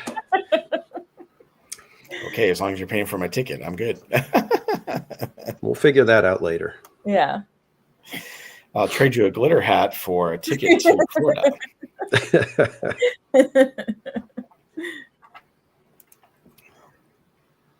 Oh my goodness. So just so you guys know, typically when I'm showing these videos, I don't get to see the comments. So I just hear about the comments that, you know, Danny and Cordy are reading. I just went back and had like almost like 550 comments. I'm like, I missed that many. That's crazy. So, let's see. So Christy was asking about the guitar thing again. So we should answer that. So the drawing will be after the chalk walk, after we're done fundraising, and it's $200 for each entry, but it's across our 3 channels. So it's across Berry Place 28, Cordy in California, Theme Park Casuals. So if you donate like $25 to my channel and $50 to, you know, Theme Park Casuals channel, and then another, you know, 120 or 150 to Corey's channel, and then you get an entry. We will add up all the totals, or you can just do $200 for each channel. You're good. It's nothing, right? Hey. Okay. Well, should we mosey on to our last little topics there? Yeah, we got about 15 minutes. So we're just real quick. We want to cover some of the Disneyland news that's been coming out. First off, just a real quick touch on the fire that was in the Mickey and Friends parking structure. It was actually in the Pixar Palace parking structure. It was on level 5. I don't know if they said what started it. I know they said that a RAV4 appears to be the burning vehicle. So, but it was pretty crazy to see that, and, you know, amazing that they were able to get it handled as quick as they did, as, you know, smoothly. Because from what I was seeing, I think it was just a guy and a girl. They were live right there, you know, at the parking structure when it was going on. And so they were kind of being penned in for a little bit until the cast members and everybody could figure out, okay, what are we doing? How are we getting everybody out of here so that the, you know, emergency vehicles can get through and do what they need to do and whatnot. But yeah, it was pretty crazy. And all I kept thinking was, well, I guess I picked the right time to have to park at Toy Story for a few months. Oh, get out of here. Jeez. Yeah, that was something. I know, and the people that were on that level, right? They were just getting to like the pedestrian walkway, and it started. You're like, wow. Yeah, there were people that had footage on that level. They were watching it. Yeah, I actually have it here. I'll play. This is actually from Disneyland Mini, I believe it is. So you can see it here. Woof. Yeah. Yikes. Yeah, I mean, seriously, I don't know how the cars next to it didn't get torched or, you know, simmered. Yeah, how it didn't spread any further, because they said that it was. Yeah, they said it was only like 6 to 12 cars were even damaged, and I think there was only a few that were basically having to be towed out. Oh, do we know what level that was on? I didn't even see. It was on 5, Dory. Oh, it was on Dory or Finding Nemo. Funny story. It has happened at Toy Story, but you're out in the open, so it's. Yeah, I was actually there one night when I want to say it was like 4th of July, and this was, I think, just before they had actually opened the structure. I think it was still when it was the Pinocchio lot. and everybody had to go back out the same way that they came in, and there was a fire on the exit ramp, on the exit path. And so it was just like, you're just sitting there for like an hour and a half, 2 hours, because you could see the car burning, and you're like, there's nothing we can do. Nobody's moving. Yeah. Let's see here. So I was just trying to get ready for the next thing. Do you want to talk about the magic key? Yeah. Item? Excuse me. Let's talk about something fun.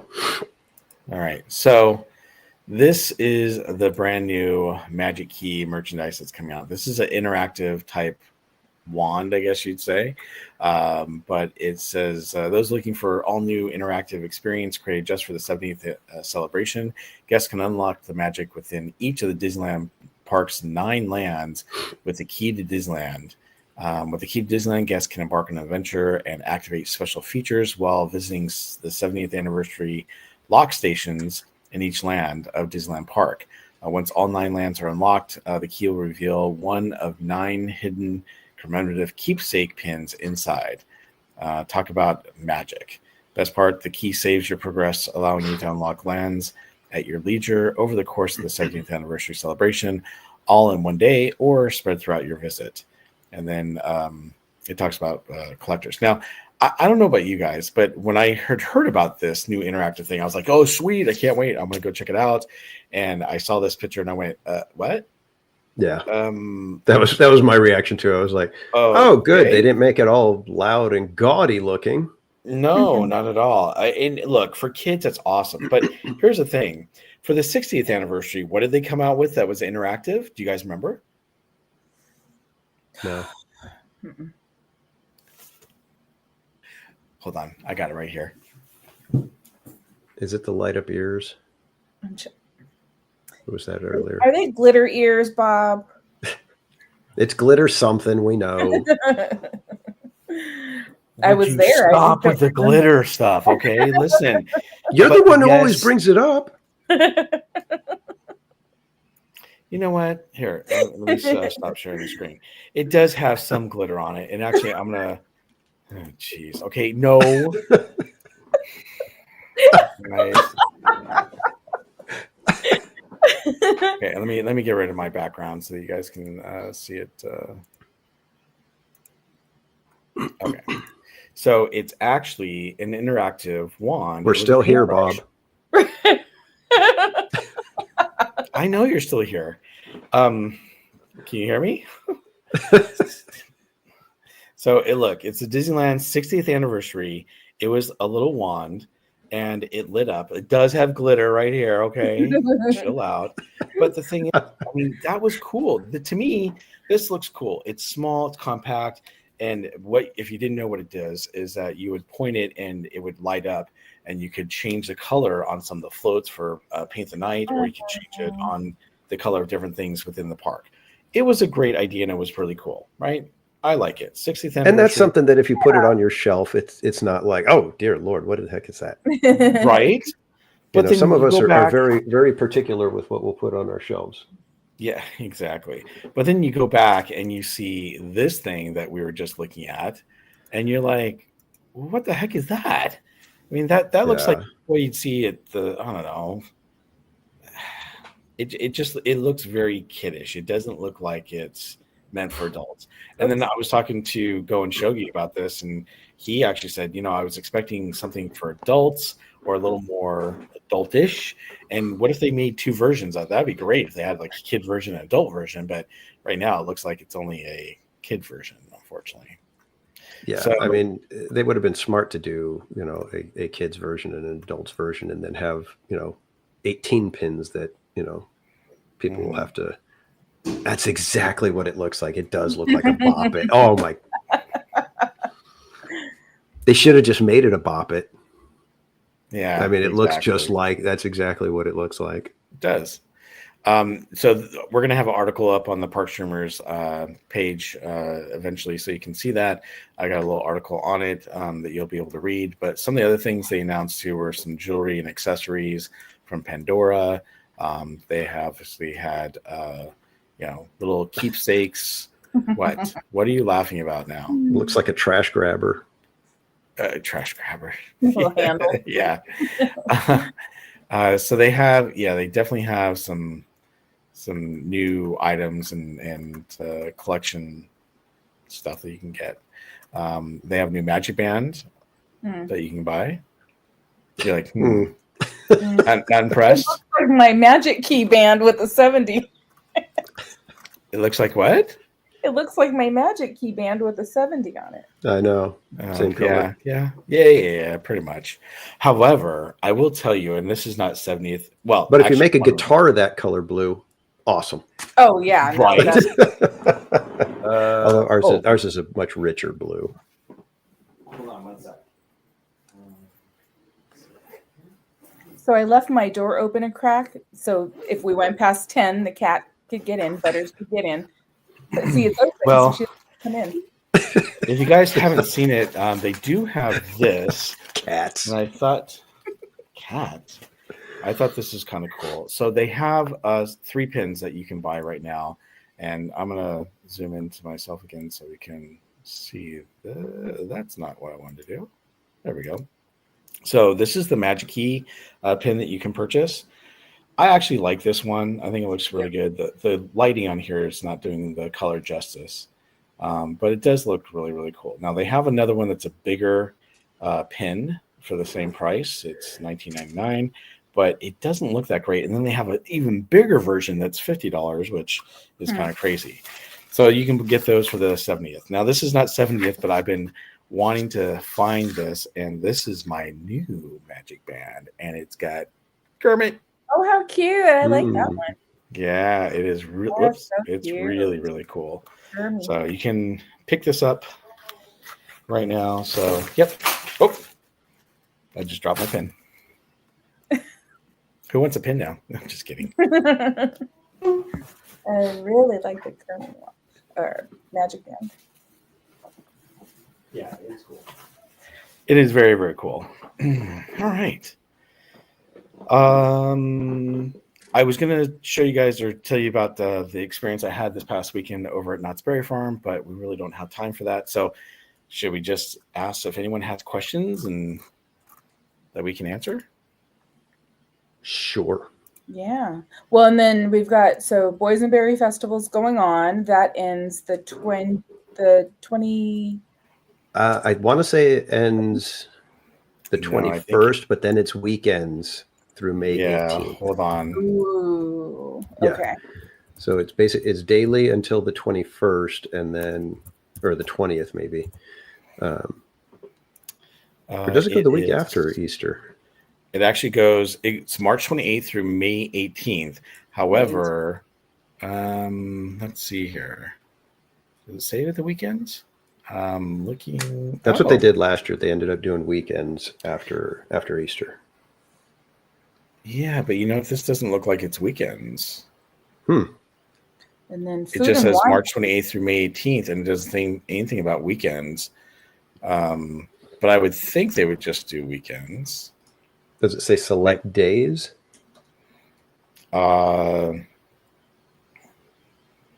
Yeah, select days, March 28th to May 18th. Oh, there it is. Yeah. Mm-hmm. Yep. Never mind. Select days. Yeah. So let me see. Monthly.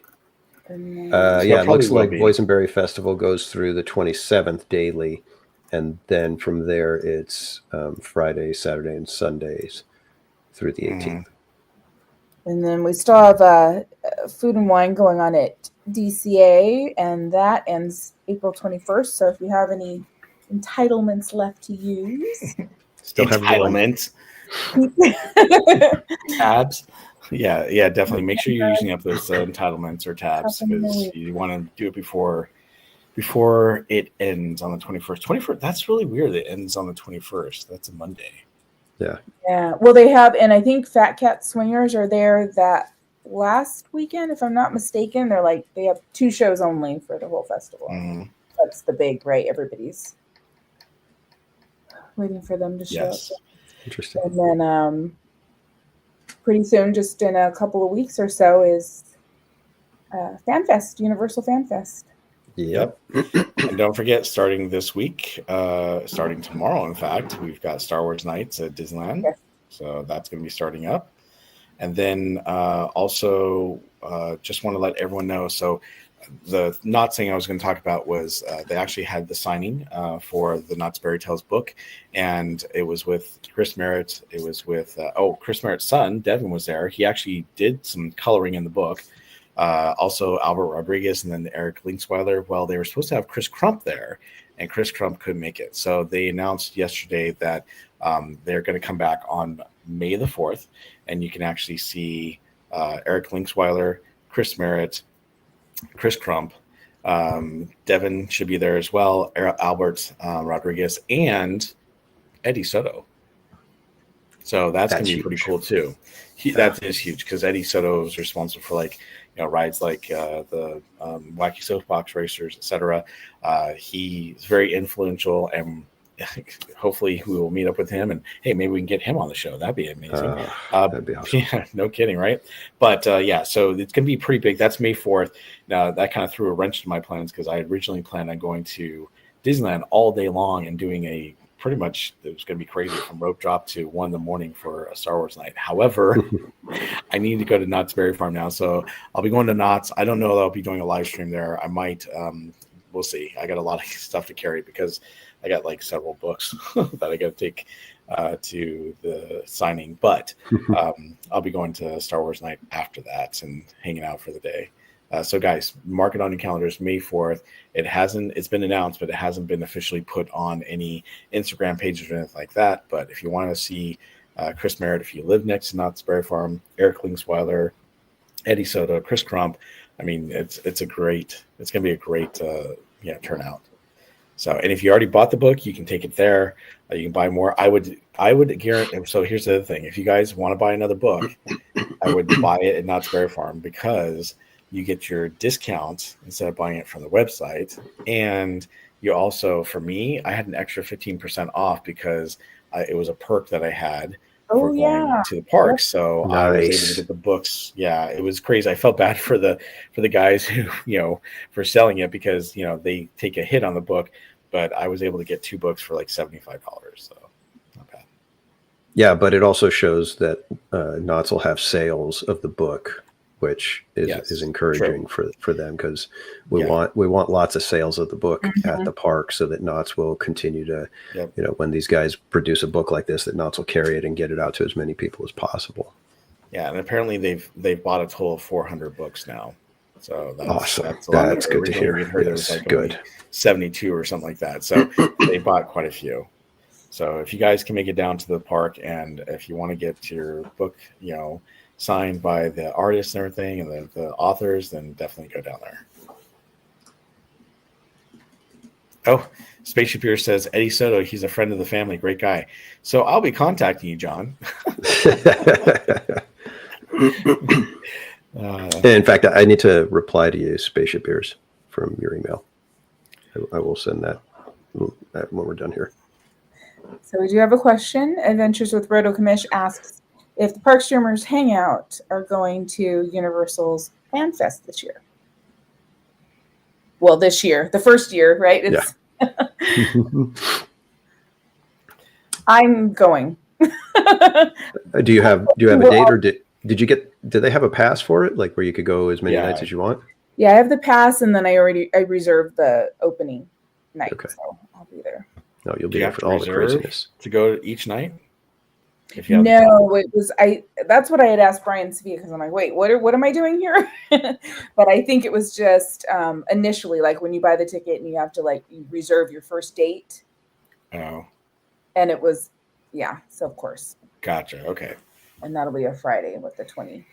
Yeah, I don't have a ticket. I want to go. I just haven't figured it out yet. So yeah, I believe I will be going on May 3rd to FanFest. Nice. So very cool. It's gonna be a heck of a day for me. If I'm trying to get a Disneyland reservation because our neighbors are going to Disneyland and they haven't been in years, so we wanted to go with them and just kind of hang out for a little while with them. But You know how them reservations are. Oh yeah, those silly little reservations. I grabbed May 24th because it was the only Saturday left, and I was like, well, I just got to get it. Yeah. And now I'm sitting here looking at days that are coming up, and I'm just like, oh my God, if I don't get my Wednesdays, I'm going to be. But anyways. So I think we had a couple. Oh, sorry. Go ahead. Oh no, I was looking for I just wanted Christy had asked a couple times.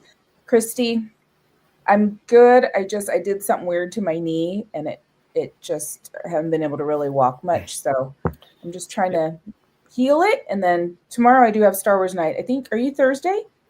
Yes, on Thursday. Fairy Place is Thursday for Star Wars night. So I've been trying to like take it easy and so I can. Yeah, I heard it was Murder Beaver that did it to your knee. You know, it may have been. I didn't. I don't want to. It's under investigation right now. Probably that crazy. It's probably that crazy trek from the Toy Story parking lot all the time.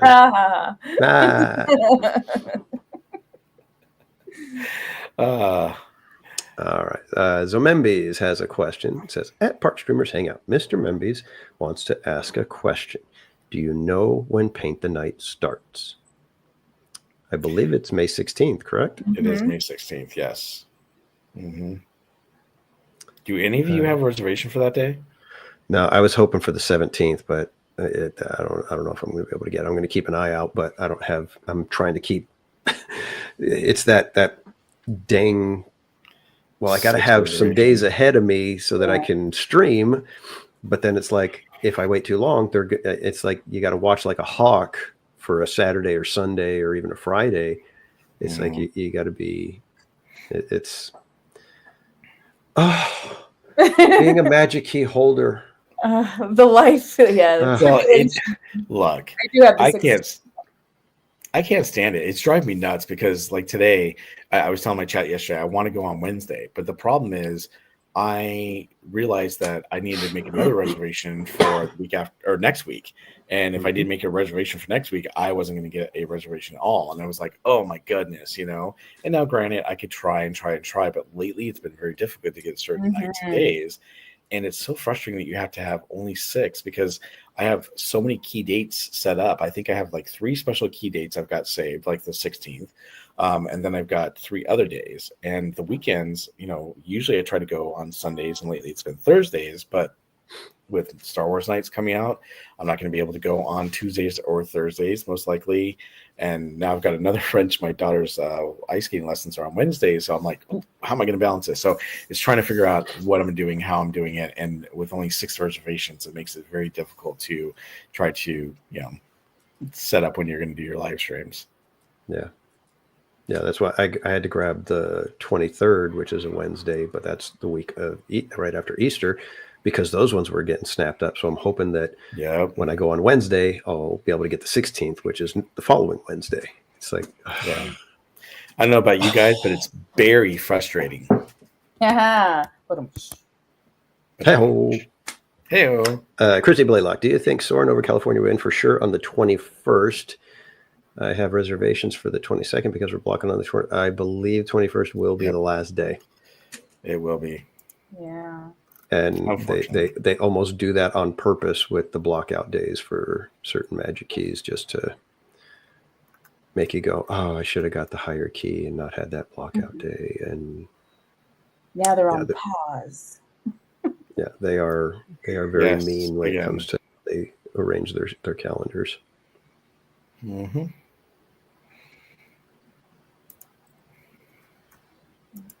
Oh, that's true. You could just get a scooter, Cordy, for Star Wars night.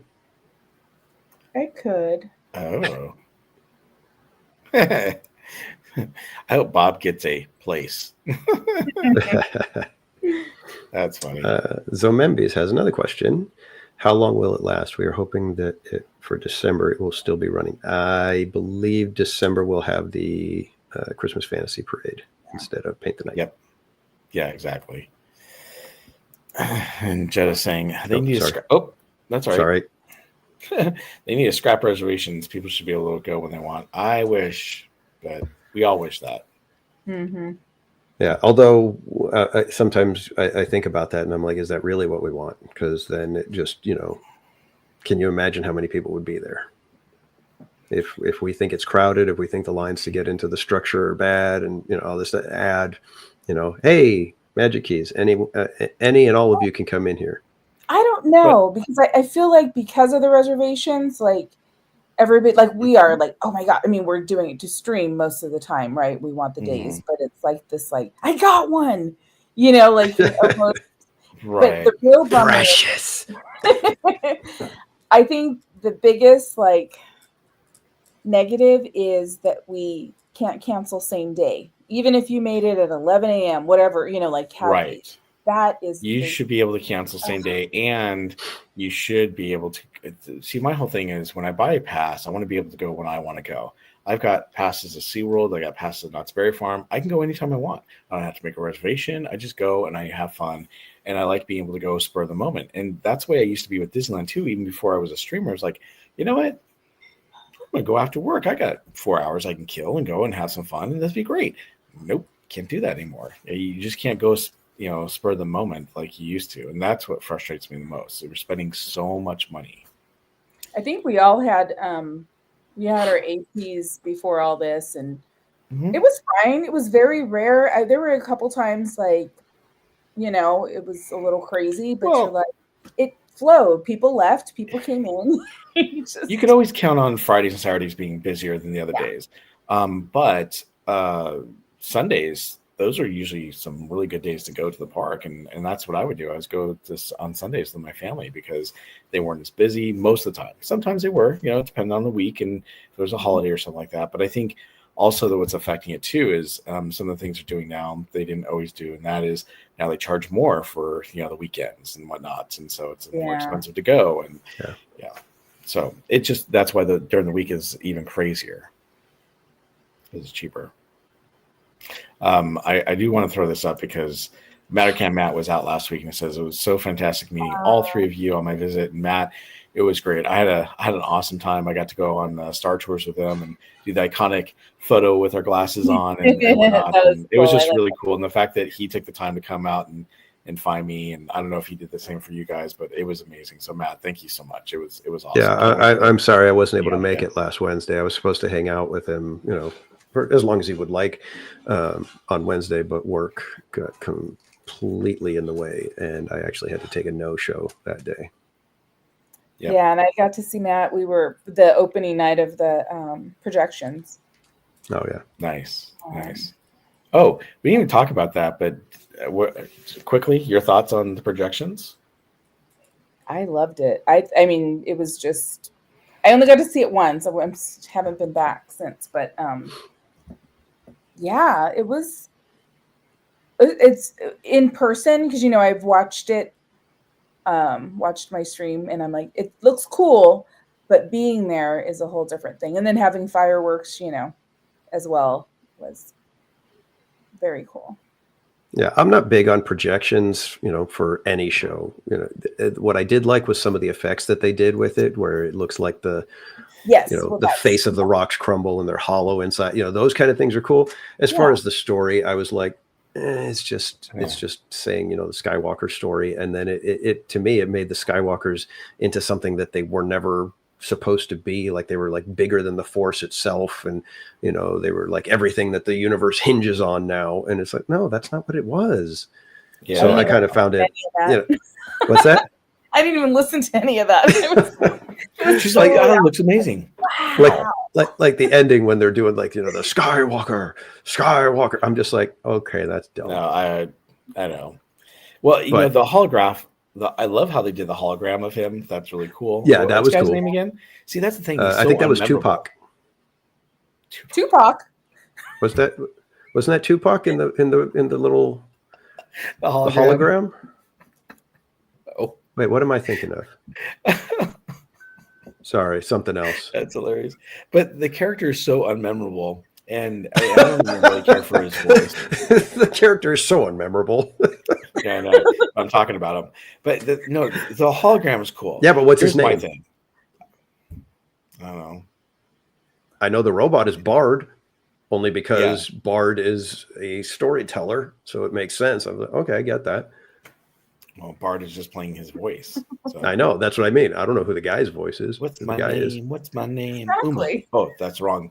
There's That's a his story. Sorry. What? Well, so here's my thing. The actual projections on the rock and everything that looks amazing. Everything that moves is amazing. The storyline is for me. I'm a Star Wars fan. It's kind of boring, and they have these static pictures of the characters that hardly move, and some are shadows and some are like you see the AT-AT as a shadow. It's like, why couldn't they just project some of the movie scenes or something like that, or See, that was actually something that I actually liked. I did like that the style was drawn and felt animated rather than just a rehash of a clip show of the movies. But stop. But the thing for me is that I was not impressed. The projections, as far as everything that was moving, the waterfalls, the rock crumbling, everything, that's cool. But everything else was boring to me. I'm sitting there going for 10 minutes going, okay, all right, this happened. What I was happy with is that at least they left the Skywalker saga at Return of the Jedi, and they didn't continue on with the sequels. That's what I was happy about, because I did not. Well, it does have the scene where she's handing him the lightsaber. When it's old Luke, they have that scene, and I'm kind of like, why would you show that? That's the whole. That. We don't talk about that. Yeah. But yeah, exactly, Barbara Duncan. That's how I took it. It was like a primitive style kind of thing. So I thought it was an interesting way to do it. For me, the projection shows only work when you use it to its potential, which is, like you were saying, the waterfalls, the rocks crumbling, lava, and stuff like that. That you can't. Yeah, that's amazing. That it doesn't. It wouldn't work anywhere else. You know what I mean? It's like when I saw the first time I saw projections on It's a Small World.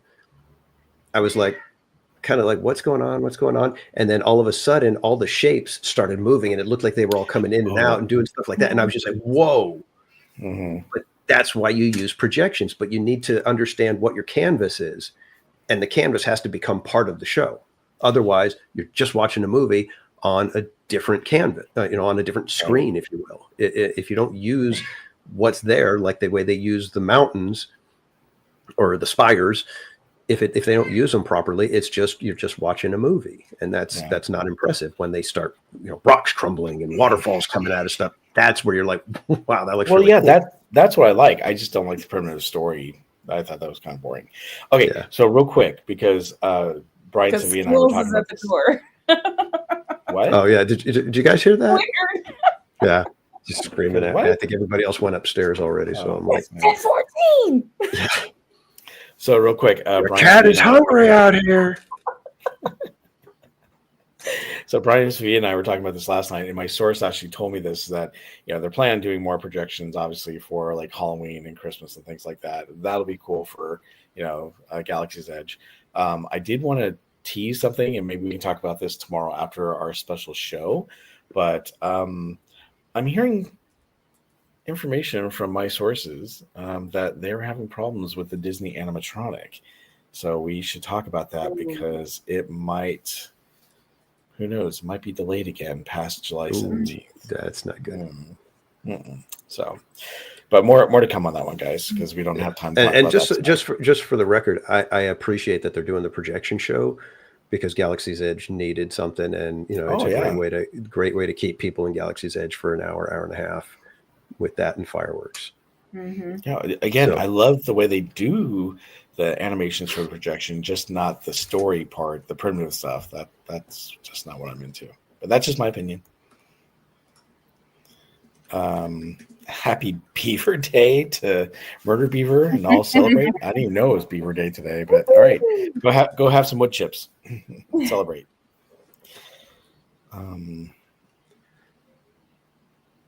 Oh my goodness. Did you see this? Hopefully Walt won't be on all fours jumping around like Toothless. Spaceship Eaters are bad. Yeah, that's terrible. I know. I think we need to start wrapping it up, though.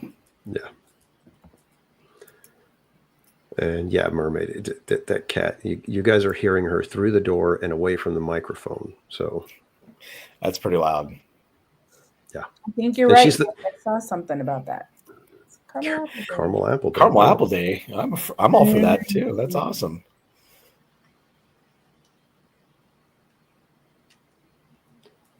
All right. I think that's it. Although, well, yeah, I was going to bring up the Forbes article, but we'll just skip that. We don't need to go into all that. Next Tuesday for the special show that we have at 6 p.m. Everyone. Yeah. We'll see. All right. All right, kids. Well, I think we're going to go ahead and wrap it up. Thank you so much, everyone, for joining us tonight. If you guys don't recall what the big announcements are, we do have a custom guitar being built and created just for the Park Streamers Chalk Walk. And this will go to a lucky winner. We are going to do a drawing. How you can enter is $200. Get you an entry into the drawing, and that $200 can be spread over donations to either Theme Park Casual, Berry Place 28, or Cordy in California's Chalk Walk pages. We will total up everybody's donations for the three of us. If you donate to multiple accounts, we will total them up. Every $200, you get an entry into the drawing for that guitar. We will have more updates on the different pieces of the guitar as they get finished and put together. There's lots more to come on that one. So keep an eye out. And if you know anybody that is a collector of unique guitars or instruments, be sure to send this to them and let them know so that if they are interested, they can get in on the drawing. And then next Tuesday, we will have a special Park Streamers Hangout at 6 p.m. And we will be talking to the writers of the new Disneyland 70th anniversary book, Happiest Place on Earth. We'll be talking to our friend Christopher Merritt and the Disney legend Don Hahn, producer of Beauty and the Beast, Lion King, Hunchback of Notre Dame, and Atlantis, among other movies that you know and love from Walt Disney Pictures. And so we're actually going to release that link tomorrow. So if you guys could do us a favor, please share this link out to your social media channels, your friends, your family, anyone who loves Disney, because this is going to be big and we want as many people to watch it as possible. Yeah. And please share that one out, because this Don Hahn is obviously, he is an official Disney legend. So this is kind of crazy that he's willing to come on our tiny little show here. But I think Bob's glitter hat convinced him. So, so with that, we are going to go around the horn, let you guys know where you can find our wonderful co-hosts and when they will be streaming next. Cordy, would you let the people at home know? Yes, I will be at Disneyland tomorrow for Star Wars night, opening night. So I'm excited for that. We'll see what they got going on. And then I don't know after that. Okay. And we can find you on YouTube, Instagram, TikTok, and Twitch. Okay. And Berry Place 28, would you let everybody know where they can find you and when you'll be streaming next? Sure. So you can find me on YouTube, Instagram, TikTok, X, and Facebook. And I will be streaming next on, my own channel on Thursday. We'll be doing Star Wars night, and I will be back on Sunday for Disneyland as well. And then tomorrow, hopefully on T3PO. So at 12 noon Pacific time. Very cool. And you can find me on YouTube, X, and Instagram, all of them at Theme Park Casual. I will be in the park Wednesday evening for my usual stream. And then this Saturday, we will be doing the Tiki Room Marathon, celebrating 5,000 subscribers, where we are going to try to get to see every single performance of the Tiki Room. We'll be rope dropping all the way to Kiss Goodnight. I believe they do a midnight showing of the Tiki Room, so it could be potentially 16 plus hours of Tiki Room goodness. So if any of you happen to be in the park that day, please come by. I may request you to pick up a mobile order for me and bring it to me so that I don't miss any of the performances. So yes, BB6 Dave, I will be taking possibly a cushion of some sort. We shall see. But yeah, 16 plus hours of Tiki Room. Someone could bring you a bow.